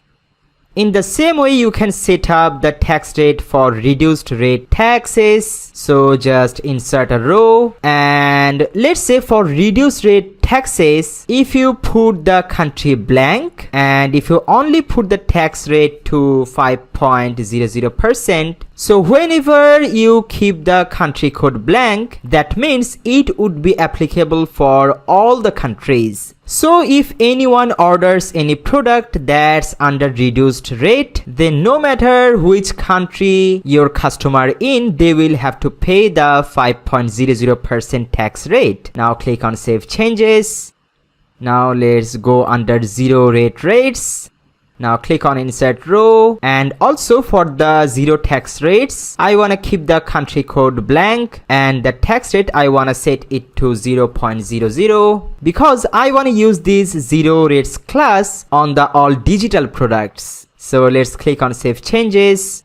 So basically if we go to the standard rates, here I wanna clarify all the taxed things, like if you are from United States and if you wanna supply your product to all over the United States, then you will have to manually put all the states, and if there is a different tax rate for all other states, you can just click here on insert row and you can set up all different tax rates from here. Or for other classes like clothing tax or reduced tax or the zero rate tax. So all these tax rates actually depends on your country or your state. So I have just shown you how to do that, but depending on your country, you need to set up all these by yourself because I don't know all the rates on your countries, but in this way you can set up all the tax rates. Now let's have a look here for the standard rate in United States, California state. We have set up the tax rate 7.25%. So if we now go to shop, and here is a product that's a Skype session. If we now click on this product, let's now edit this product. Click here on edit product. And let's now scroll down. Here you can see the tax status is taxable and the tax class is standard. That means if someone buys this product and they are from California, as the standard rates is selected for that product, they will have to pay 7.25% tax. So let's go back to the product, and if we now update the product, now let's view the product. And if we now add this product to the cart, let's now go to the cart page. Now if we scroll down here, you can see the tax price has been added here, that's $10.80. Also if we now go to this product page again, and let's now edit the product. This time here, instead of standard, if we set the class to zero rate, and let's now update the product. Let's now view the product. And if we now go to the cart page, now here you cannot see any tax price added. Why is that? Because if we go to the tax settings and if we go to the zero rates, here you see for the zero rate taxes, the tax percentage is 0.00. So no tax rates for the zero rate taxes. Let me show you another example. If we now go to the shop page, and here it's a clothing product, so let's now select this product. Now let's go to edit product, and for this product I wanna select the tax class to clothing tax, and let's now go to top and click on update. Let's now view the product. Now add this product to the cart. If we now go to the cart page, now if we scroll down here, you can see the tax price $9.98 has been added, and here you may see the tax rate is comparatively lower.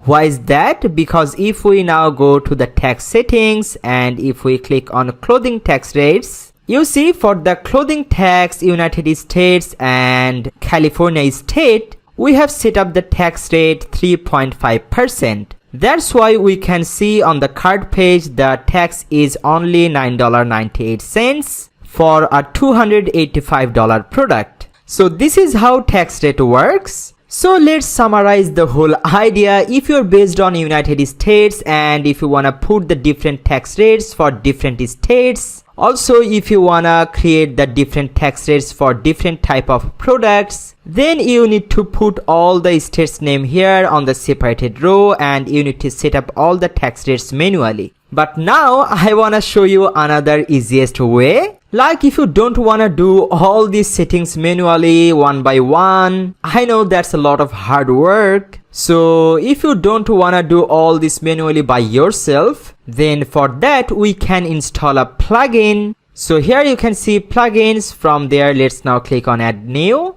And then from the search bar, I'm searching for WooCommerce services. So here is the plugin WooCommerce services. Let's now install it. Click here, install now. Let's now activate it. So basically if we use this plugin, then you don't have to put all the tax rates by yourself manually. This plugin will take care of all the tax rates. And to set up this plugin properly, we need to install Jetpack as well. So here you can see at the top it says connect Jetpack to activate WooCommerce services. Let's now click here, install Jetpack and connect. And it's redirected us to Jetpack's website. So if you already have a Jetpack account, it's completely free. Just put your email address and click on continue. But let's say if you don't have an Jetpack account, just scroll down from here, click on create a new account. You just need to put your email address and create a password. It's super easy, but I already have a Jetpack account, so let's now click here on continue. So it says we just emailed a link to your email address. Please check your inbox.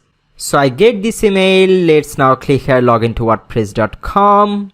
Now click here continue to WordPress.com. So it's setting up everything for me. So it's all set up and it redirected us to the website. So it says setup complete. So if we now go to WooCommerce, then let's go to settings. Okay, now click here, got it, thanks. So this time if we go to tax, now we can see here a new option says automated taxes. So from here just select it, enable automated taxes, and then scroll down and click on save changes. We are done.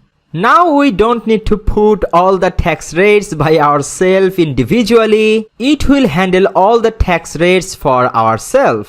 Alright, now let's talk about shipping. So let's go to our WooCommerce settings. Now from the top tab, let's now click here on shipping. So for shipping, we actually can create different shipping zones. Like if our shop is based on United States, California, then you can set up a local zone and we can set up a shipping method like local pickup. Also, if you want to create a shipping zone for whole United States, for example, we can name it US domestic zone and we can set a flat rate shipping rate for that. Okay, so let's now add a shipping zone. So here you can see add shipping zone, click here. So I want to create this zone for whole United States. So here's the zone name. I want to name it USA zone, and the zone region, I want to select United States, the whole United States. So I'm selecting this. Now we need to select a shipping method. So let's click here, add shipping method. Here is different shipping methods available like flat rate, or there is free shipping option. Also there is local pickup option. But for the whole United States, I want to select the flat rate. Now click on add shipping method. So it's added here. If we now click here on edit. Now from here you can see the method title is flat rate and tax status I want to make it none, and the cost, as it's a flat rate, so I wanna set here $10. So if anyone orders from the whole United States, they will have to pay $10 flat rate for shipping. Let's now click here on save changes. Okay, now let's have a look. Go to our shop page. Let's now select any product. Okay, so let's select this purse. Also, let's select this rider hoodie, medium size black. Okay, let's add to cart. Now if we view the cart and if we scroll down here, you can see the shipping flat rate 10 has been added. Let's now add another shipping zone. So let's go back to WooCommerce. I'm in WooCommerce settings.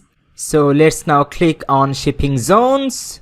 Here we have created USA zone. So let's now create another zone. Click here on add shipping zone.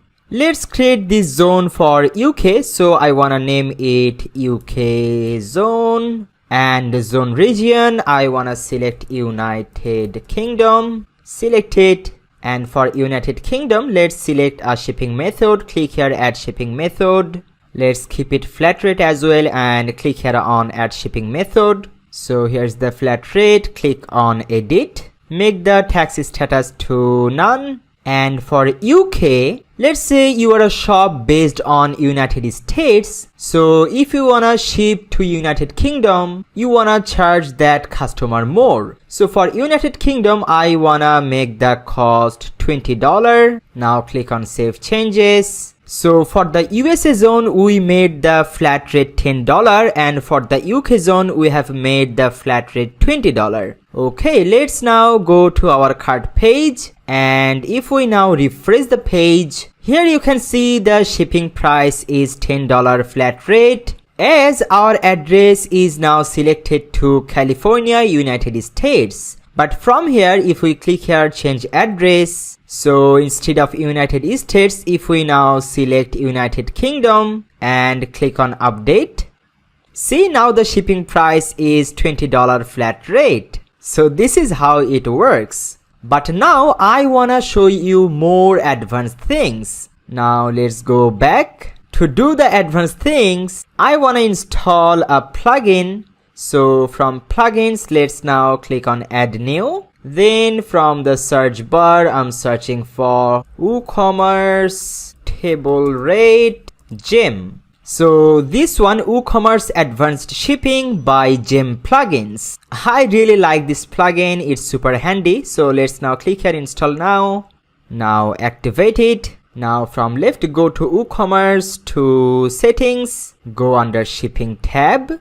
Now I wanna add more advanced option on USA zone, so let's now click here on edit. Now here shipping method is flat rate, but first I wanna delete this one, and now click here on add shipping method. Because this time instead of flat rate, I wanna use this table rate. And we're getting this table rate option as we have just installed WooCommerce table rate plugin. So let's now select table rate and click add shipping method. So shipping method table rate is selected. Now click on edit. Here they are offering their pro version, but we don't need that because in this tutorial I wanna do everything using all free tools. So here you can see list of shipping methods. Click here on add new. Now first select this one, enable this shipping method, and method title I wanna name it USA table rate. Handling fee I wanna keep it blank, and tax status I wanna make it not taxable. And here is the nice thing, so you can set up the shipping rate depending on conditions. Like from here, let's select the total price. Let's set the minimum value 0 and the maximum value, let's keep it 50. So if anyone orders any product that's priced in between $0 to $50, then the shipping rate will be $15. Let's now add another rate. Click here. Also select total price. Then here minimum price, let's set it $51 to $250. So if anyone orders in between $51 to $250, for them the shipping rate will be $10. And let's add another new rate. Also select total price. So here minimum value 251, and the maximum value I want to make it a really big number. So actually it means if anyone orders over $251, I wanna keep the shipping rate for them only $5. By the way, not only depending on prices, you can select these conditions for the measurements. Like if you select add new rate, here you can see you can set the condition for weight. So if anyone orders from, let's say, 10 kg to 50 kg, then you can set a different shipping rate for them. So I'm just showing you there is this option available, but I don't want that. So I'm selecting this one and click on delete selected rates. So now we have these three conditions. Let's now click here on save changes. Alright, now if we go to our cart page again, and if we now refresh our cart page, now here you see the shipping price is $10 USA table rate. Why is it $10? Because their subtotal price is $180. So if we now have a look on our conditions, if someone orders in between $51 to $250, then the shipping rate will be $10. And here is the subtotal price is $180. That's in between $51 to $250. That's why the shipping rate is now $10. Let's see if we now remove this product from here. So let's now delete this from cart. Still we can see the shipping rate is $10 because the subtotal price is up to $51. Okay, so I also wanna delete this product. Let's now go to shop. Actually now I wanna add a product that's under $50. So let's find a product. Actually we don't have any product under $50. Okay, so let's click on this bag. Now go to edit product and then scroll down. Here is the regular price. I wanna make its price to $25. Let's now scroll up, click on update. Now let's view the product, and if we now add this product to the cart and let's view the cart now we can see the shipping rate is $15. Only to show you this change, I have changed the product price. So you already know why is the shipping price is $15, because we have set the condition on that way. Like if anyone orders in between $0 to $50, then the shipping rate would be $15. That's why we can see here as the subtotal price is $25, that's under $50. That's why here's the shipping price is $15. Alright, now let's go back to our shop page. So we are almost done with our e-commerce website. Now let's talk about payments. You can receive payments in so many different ways. Like if you set up the Stripe, then your customer can pay you through their debit card or their credit card. But unfortunately, Stripe is not available for every country. Even Stripe is not available in my country. But yeah, I of course show you how to set up Stripe. And then I will show you how to set up PayPal as a payment gateway. So your customer can pay you through their PayPal account and you will receive that into your PayPal account. Even I will show you a better way. So if you set up the PayPal as a payment gateway of your website, even if your customer don't have a PayPal account, they can still pay you through their credit card or debit card and you will receive that money on your PayPal account. And you know, there is another popular way, that's cash on delivery. That means your customer will buy through your website, and when you will deliver that product into your customer's door, they will give you the money in hand cash. So let's now first have a look how to set up cash on delivery. Now let's go back to our dashboard, hover over on WooCommerce from left, go to settings. Now let's click here on this payments tab. So here is the cash on delivery option. First let's enable it, and from right now click here on setup. So here you can see the enable cash on delivery is enabled. Then the title cash on delivery is fine. Here actually I just wanna do one thing. Here you can see except for virtual orders, and by default it's enabled, but I wanna disable it. Because you know, when you have virtual product or downloadable product, then your customer must have to pay you through online, maybe using PayPal or their credit card or debit card. So this cash on delivery option is not for virtual products. That's why I'm disabling it. Now click here on save changes. Okay, if we now go to our shop page, first have a look. This is a digital product.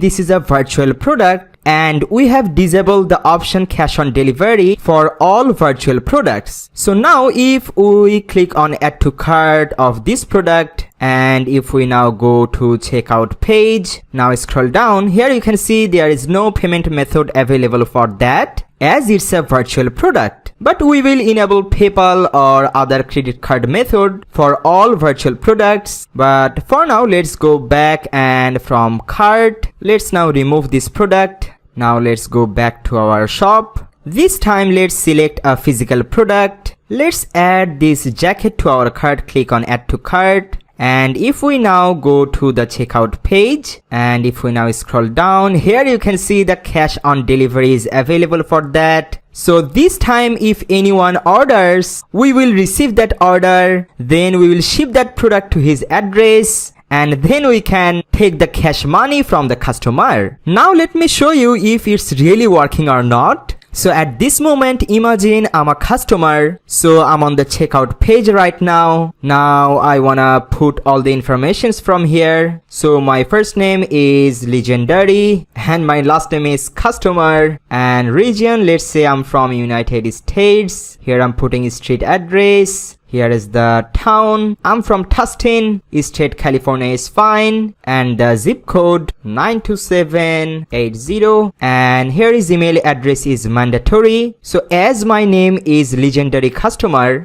okay, so that's why I'm putting my email address legendary@jimfahad.com. I do actually email in this name, but right now I'm a customer. Now if we click here on ship to a different address, let's say if you want to gift this product to someone, then you can click here and you can put the shipping address here. But I don't want to do that, so I'm deselecting it. So this product will be shipped on this address. Okay, now scroll down, and before ordering, let's revise everything is correct. So yes, that's the main jacket, $285. And here you can see, as I'm based on California, that's why here you can see the tax rate is $26. And here you can see the shipping rate is $5 as the subtotal price is above $250. So here the total price is $316. Let's now scroll down. Now let's check here. I have read and agree with the terms and conditions. Now let's click here on place order.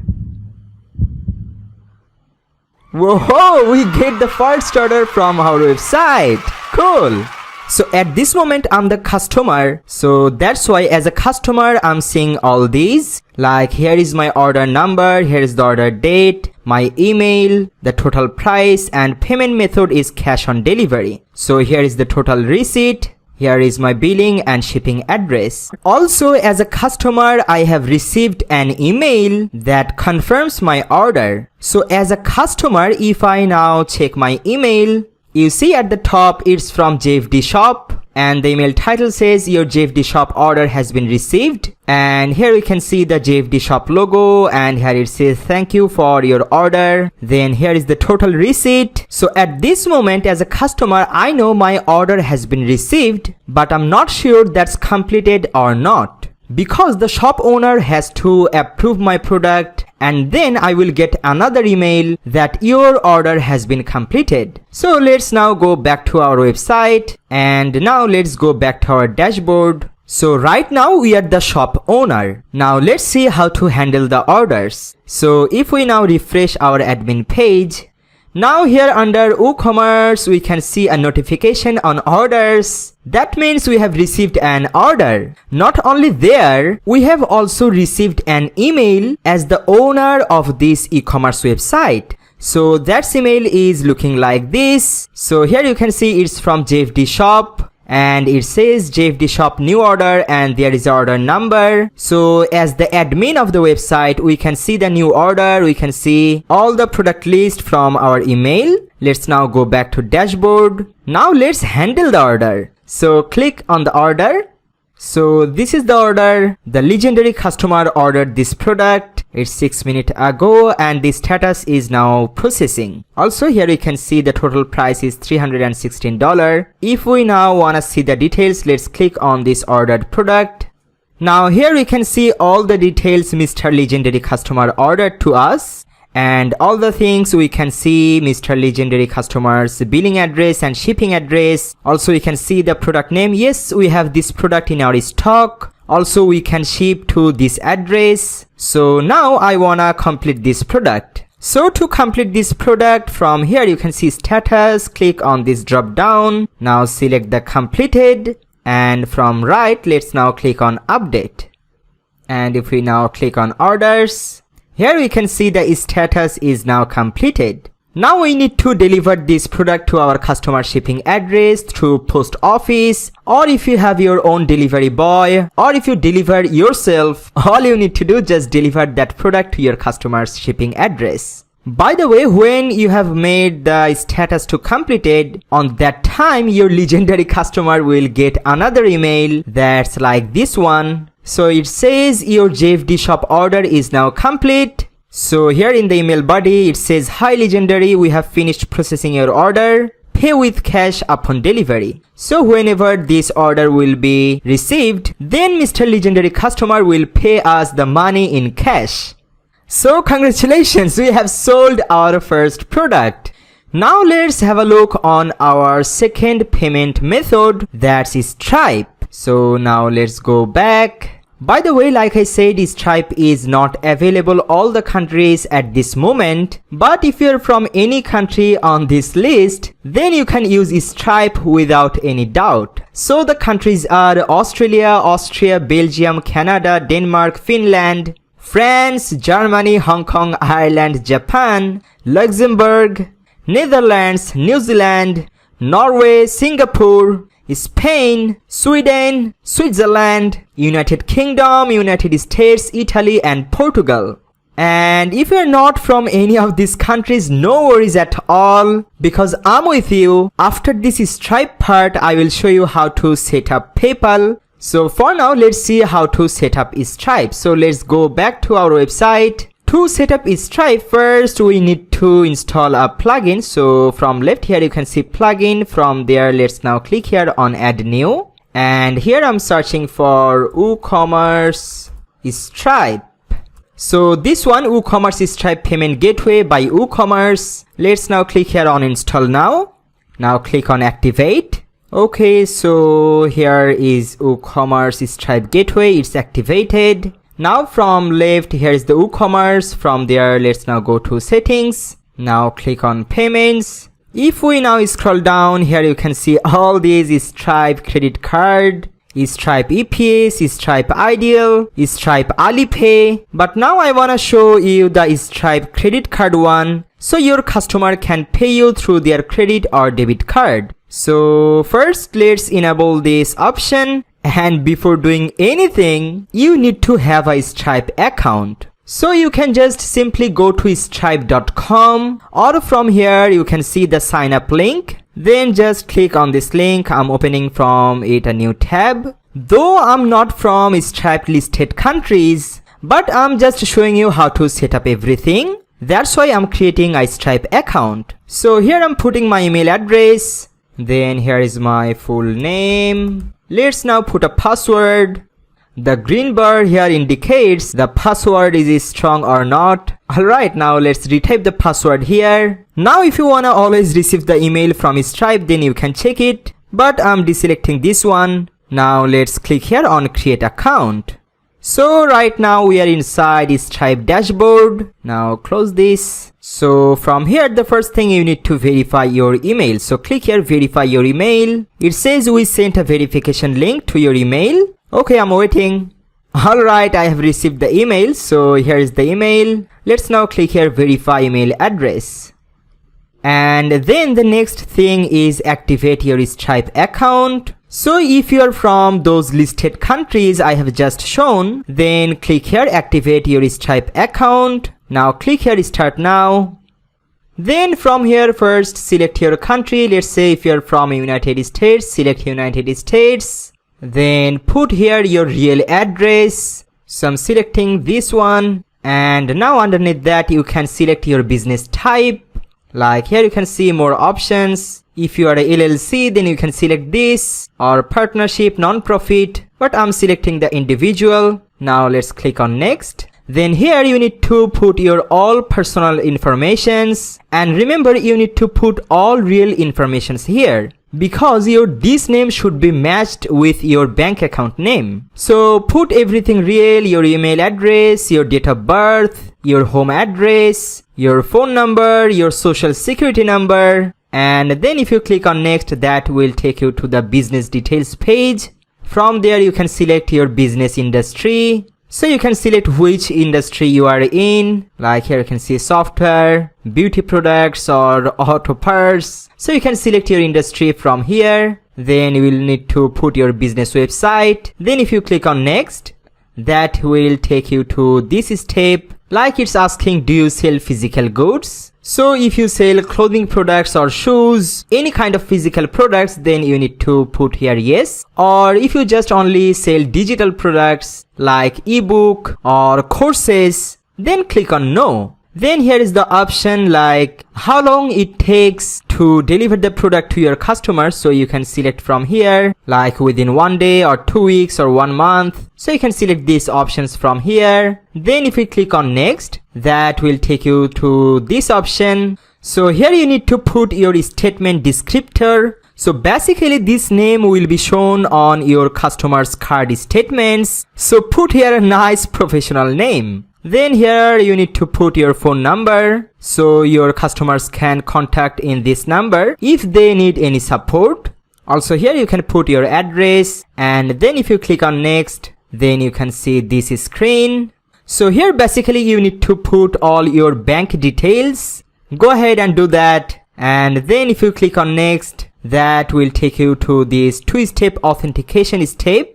Like on the earlier step, you have put your phone number already. So if you click here on use SMS, then you will get a code. Just put that code here. So that would make your Stripe account security more strong. So this is the last step. Then just click on next. Then you will receive a message like, thanks for creating a Stripe account. Actually, they will manually review all the informations. And if you put all the correct informations, they will activate your account within 2 to 4 business days. Alright. So at this moment, no matter if your account is activated or not, as you have signed up on Stripe, so now you can always go to dashboard.stripe.com. So just type dashboard.stripe.com and hit enter. And like I said, it would take 2 to 4 business days to activate your Stripe account. So no matter if your account is activated or not, you can set up your Stripe for your e-commerce website. So to set up that, on the left here you can see the developers. Just click here on developers. Then first click on API keys.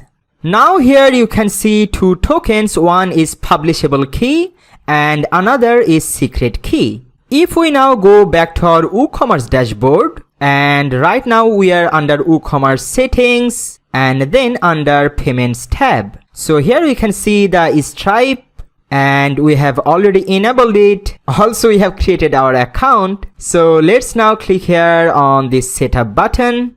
So first here we can see the enable Stripe option is enabled. Then here is the title says credit card Stripe. If you want, you can change it to anything, but for now let's keep it like this. And here is the description, pay with your credit card via Stripe. Okay, now let's scroll down. Here you can see the webhook endpoints, and at this moment you can see this is the test mode, so we need to turn on the test mode. So here's the first field, test publishable key. Now let's go to the Stripe dashboard. Here you can see the publishable key. So let's just copy this token. Now go back to WooCommerce, and inside this field, paste the test publishable key. And then the second field is test secret key. So now go back to Stripe.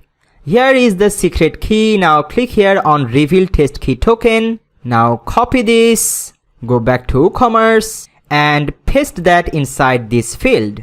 And the next one, test webhook secret. You can see the test URL here. So just copy it from the top, copy that and paste inside this field.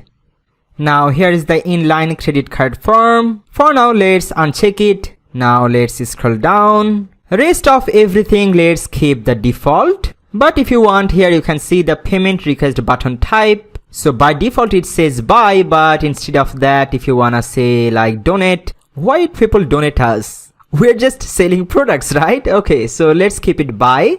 Alright, let's keep everything default and now click on save changes.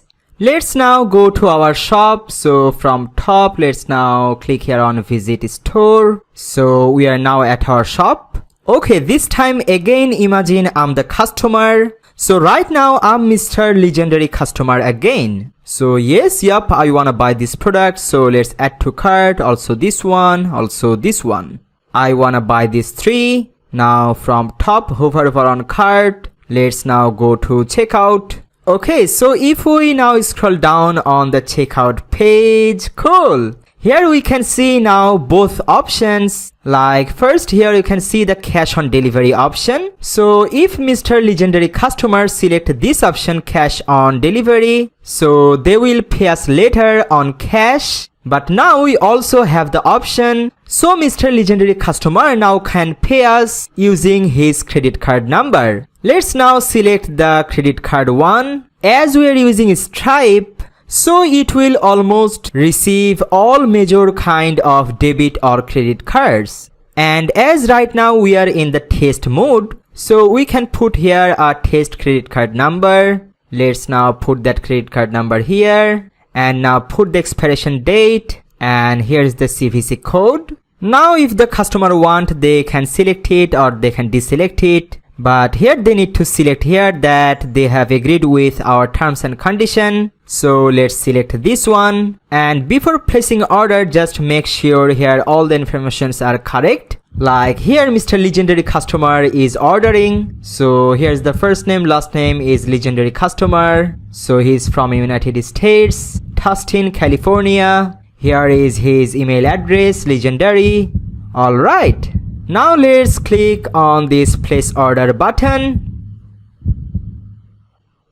Whoa, our Legendary Customer ordered again. But this time Mr. Legendary Customer paid us through credit card. So here is the total order details or order receipt. So like before, Mr. Legendary Customer will get all this on his email, and we will also get this on our email as the shop owner. And as the shop owner, if we now go to the dashboard and refresh the dashboard, here you can see a new order. So now click on orders. You already know how to handle orders. So we can see the new order here, its status is processing. So now click on this order. Now let's check everything again, like all of this product, you have all these in your stock. Just double check everything before making it completed. Also check again the billing address and shipping address so you can ship to that address when you are 100% confirmed. Then from status, from processing, let's make it completed. And from right, now click on update. Cool, so we already have sold 2 products to Mr. Legendary Customer. And lastly, just don't forget we are in testing mode. So if we now go under WooCommerce and go to settings, go under payments. So here is our Stripe. So now let's click here on manage. So you know we have enabled this test mode. And like I said, within 2 to 4 days, your account will be activated. I mean, your Stripe account will be activated. On that time, you can just deselect this enable test mode option. Then you need to go to Stripe dashboard. And right now you can see a toggle bar here says viewing test data. And if you hover over on it, it says please activate your account to access live data. So when your account will be activated, then you can toggle this, and after toggling it, you will get the real publishable key here and the real secret key here. So actually the same thing, same process, same setup. You just need to toggle this test data to real data, then copy these keys, then go back to your WooCommerce settings, and put the real keys here and here.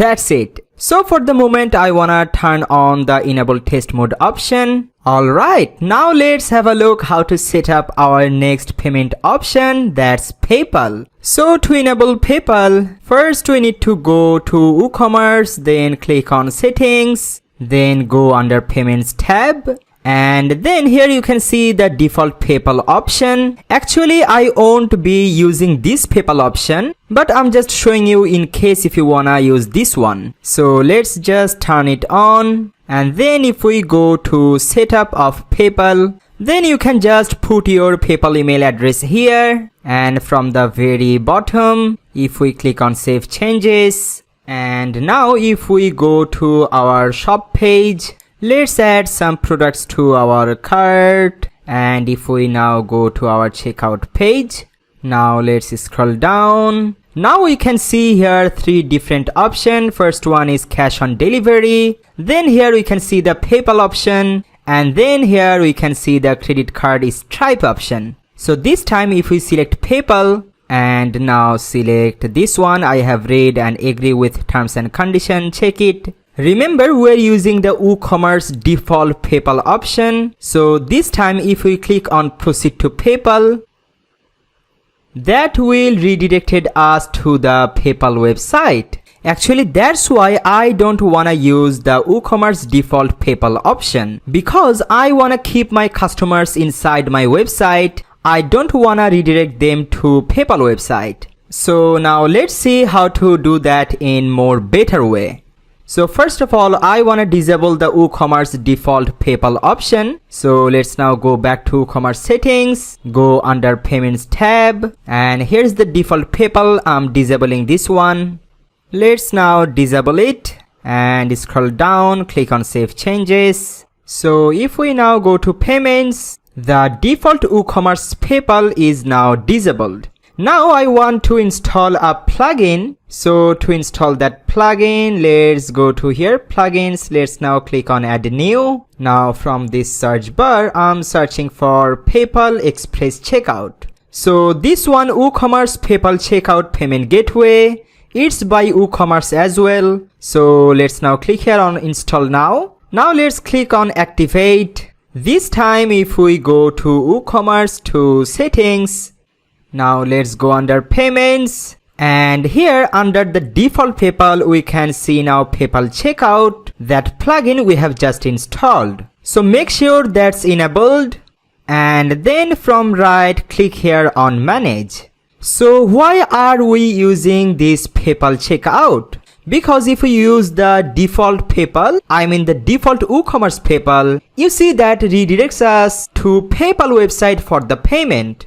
But right now we are using it, so people don't have to leave our website. They can pay using their PayPal without leaving our website. Also, if they don't have PayPal account, they can pay us through their credit card or debit card. So make sure it's enabled. And here the title, instead of PayPal, I wanna say here PayPal or credit or debit card. Then in the description it says pay via PayPal. You can pay with your credit card if you don't have a PayPal account. Alright. Now here we need to do some settings. Like here you can see the API credentials. So from there let's now click here. It says click here to toggle manual API credential input. So I'm clicking here. Now you can see some fields. First one is live API username, then the password, and then the signature. So if we now go to your PayPal account, from the top menu here you can see under tools, you will find all tools. Go to this page. Then scroll down. On the left you can see here integrate PayPal. Let's now click here. And then on the right side here you can see different apps, and here is the API credentials. So let's now click here on open. Let's now scroll down, and here you can see the MVP or SOAP API integration. We want to use this one, so let's now click here manage API credentials.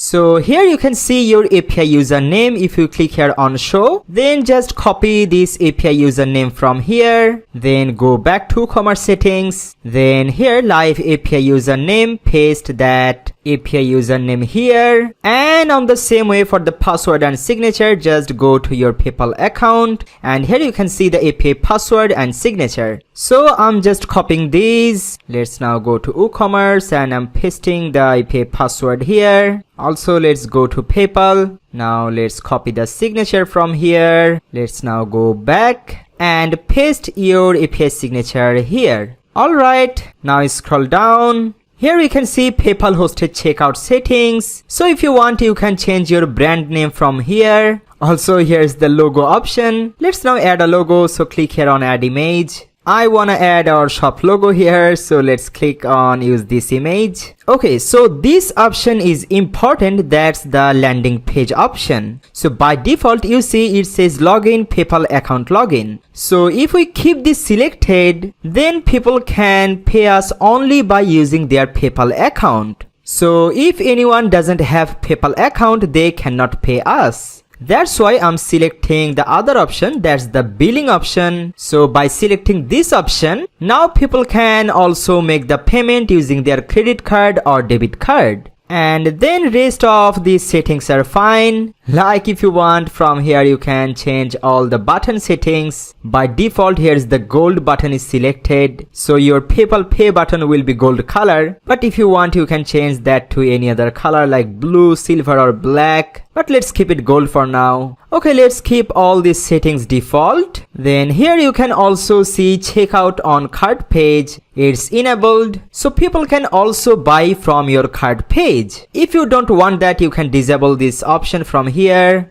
Then here you can also see this option is for checkout on single product. So people can also buy your product from the single product page. That's really great. But in case if you don't want that, you can deselect this from here. And then here you can see the button label. By default it says PayPal, but there is more options like PayPal checkout or PayPal buy now. Okay, let's select PayPal buy now and let's keep all these things default. Now click on save changes.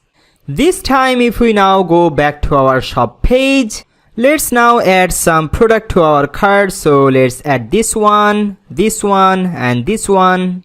Now let's go to the top. If we now hover over on cart, you can also see the PayPal checkout button here. That's great. Also, if we now go to our cart page, so let's click here on view cart. So on our cart page, if we now scroll down, here also you can see the PayPal button. So instead of going to the checkout page, if you want, you can also pay from the cart page as well. That's really super handy. But let's see if we now go to our checkout page. Let's now click here on proceed to checkout. So this is our checkout page. Let's now scroll down. Now here under cash on delivery, we can see here PayPal or credit or debit card. So this is the PayPal we have just set up. Now let's select this one. And this time if we now select here, I have read and agree to the terms and condition. Let's select this one. And now if we click on this PayPal button, instead of redirecting us to the PayPal website, we can see the PayPal checkout pops up within our website. That's really great.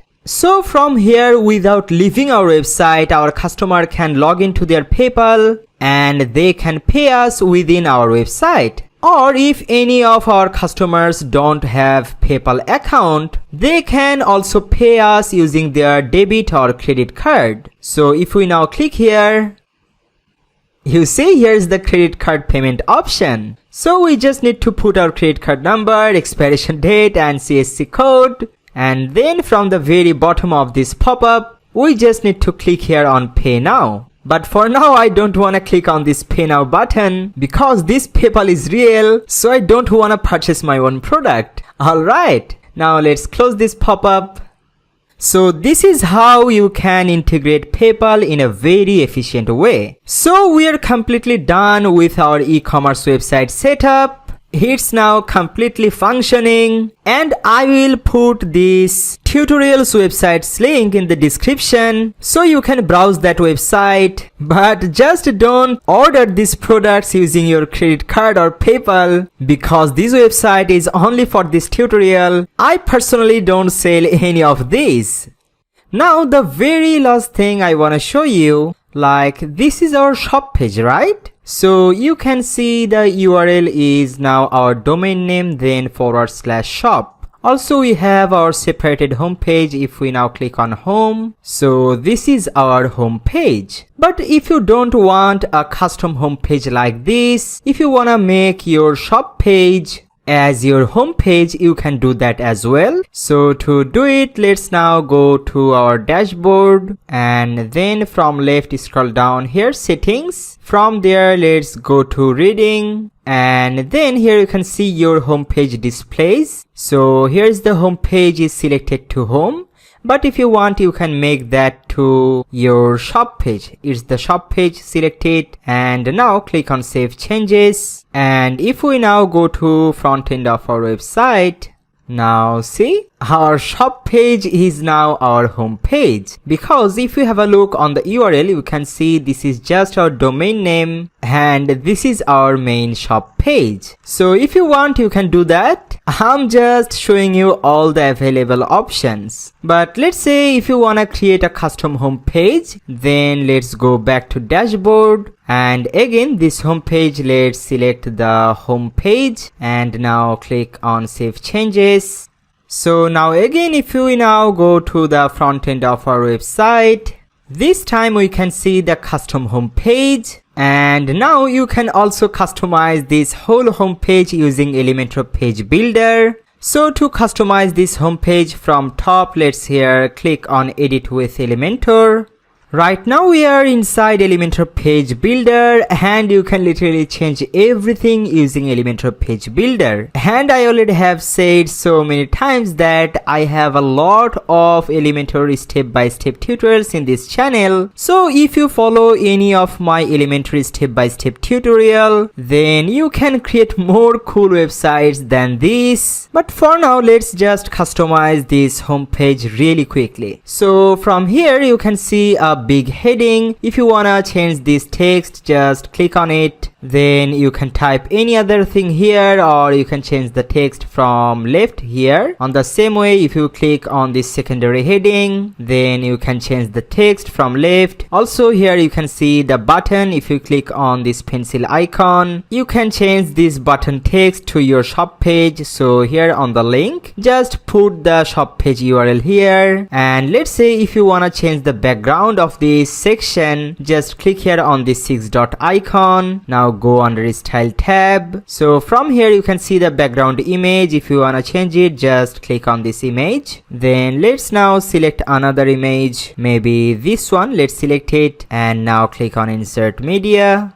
And here is the image position. So instead of center, I want to make it top right. Yep, it looks perfect. Now let's scroll down. Here you can see all the brands logos. So if you want to change all of this, just click on this pencil icon. Then you can see all the icons are here. If you want to delete all of this, just click on this delete icon to delete all these logos. And then again, you can upload your own logos here. Also, if you don't want this section, just click here on this X. And again, if you wanna get back that section, if you are on PC, just click Ctrl Z, and if you are on Mac, just press on Command Z. So here we get back this section again, and then here we can see 3 columns. So if you wanna change the background of the left column, just click on this column icon, go under Style tab. Now here, instead of this image, if you wanna select any other image, just click on this image, and let's now select,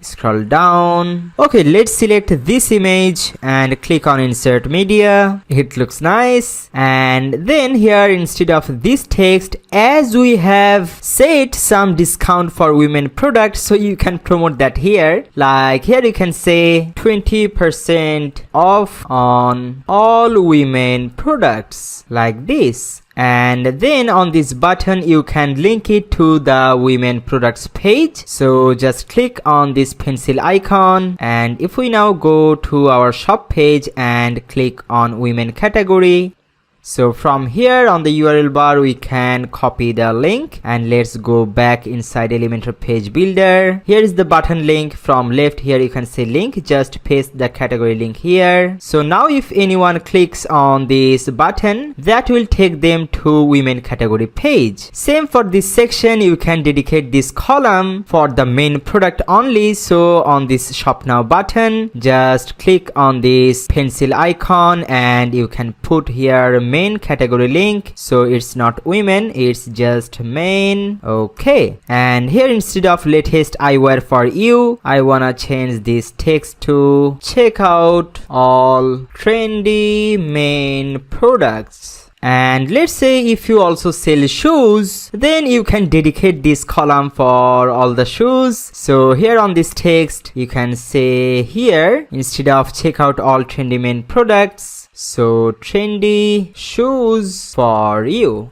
like this. And you can put your shoes category pages link here. Alright, now let's scroll down. Here you can see all the featured products are here, but here I wanna show you another cool thing. So first of all, I wanna delete this section. I wanna delete all these products from here on the home page. So just right click on this pencil column, and now let's delete it, because I wanna show you some more cool things. So before that, whatever we have done, to save it from bottom left, click here on this update button to save our work. So far we have done, and actually here I wanna show products in a good way. So for that I wanna install a plugin. So let's now first go back to our WordPress dashboard. Now let's go to plugins. From there click on add new, and this time I'm searching for essential add-ons. This one, essential add-ons for Elementor. Let's now click here install now. Now click on activate. Alright, it's activated. Let's now go back to front end of our website. Again click here at the top, edit with Elementor. Now let's scroll down. Here I wanted to show you something cool. So here instead of featured products, I wanted to say, instead of featured, let's type here women products, and then underneath this line I wanna put only women products. So from the left let's click on this Rubik's Cube icon, and from the widget search bar I'm searching for products. So here all these products widgets you can see here with WordPress icons. I don't wanna use any of them, so let's now scroll down. Here you can see a widget says product grid. Actually this one is coming from essential add-on plugin that we have just installed. So let's just drag this widget underneath this line here. It looks great, but now here we can see both men and women products. Like here we can see women jeans. So from left here you can see product categories. Now from here, as the title is women products, so here I only wanna display women products. So product categories, let's type here women and let's select women. Now have a look, all these products are women products. Even this one is on sale, so here we can see sale, and this design looks great and decent. Now underneath this section I wanna create another section that's for main products. We can do that very easily. Just click on these 6 dots and right click here. Now click on duplicate. Now underneath this section here you can see another section has been created. So here instead of women I wanted to say main products, and here let's now click on this pencil icon. So product categories, let's now delete women from here, and here I'm typing men. Now let's select the main category. Now we can see all the main products here. So at the top all these are women products, and underneath here is all the main products. See how easily we can do all these advanced features using Elementor. And can you believe we are doing all these things using all free tools? How amazing is that? Alright, now if we scroll down here, you can see another section. So let's say if you have any product and if you have a discount code for that, like we have created one on the footer here. So basically the same idea, if you want to create any other thing like that, so you can create a coupon code for a specific product and you can write all about that product here, and on the buy now button you can put that product page link here. And you already know how to change this background image. You just need to click here on these 6 dots. Now go under the style tab, then just click over this image and replace this image with any other image. And now underneath here you can see 4 columns. All these are editable if you just click over it. So here you can see a globe icon. If you want to change it, just from left click on this icon. So instead of that globe you can pick any other image, but for now I just want to keep it the way it is. I'm just showing you option and all the possibilities. Also, you can change this text from here. You can change this description from here. Even if you want to switch any of these columns, just grab this column and drag this to the left where you want to switch, like this. Cool. And then underneath we already have talked about this section. We just not have talked about this section. We have created this section from scratch. And then here is the footer. We have also customized this footer by ourselves. Okay, so when you are happy with your page, everything looks great. I also love this home page. Okay, now from the bottom left, click here on this green update button to save all of this work. Now let's go back to our dashboard. Now let's have a final look. So let's now go back to our front end.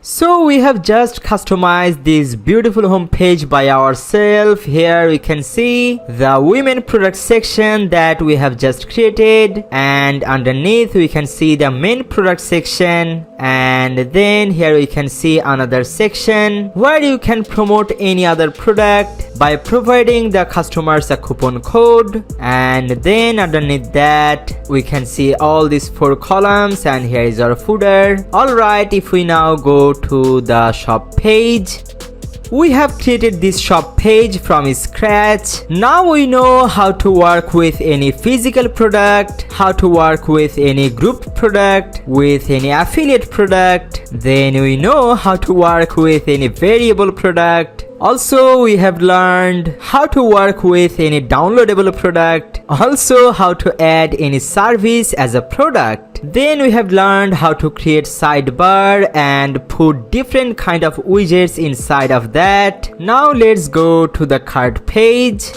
We have learned how to customize the cart page the way we want. Also, we have learned how to create coupon codes. So here on this card we can see 2 women products, and we have created a coupon code that says women 20%, this one. And if we now click on apply coupon, it says coupon code applied successfully. So here if we have a look on the cart price, so you see the coupon code has been applied here. We have also learned how to handle shipping, how to set table rate shipping price based on the cart price and also based on the shipping address. We have learned how to handle taxes. Now let's click here on the proceed to checkout.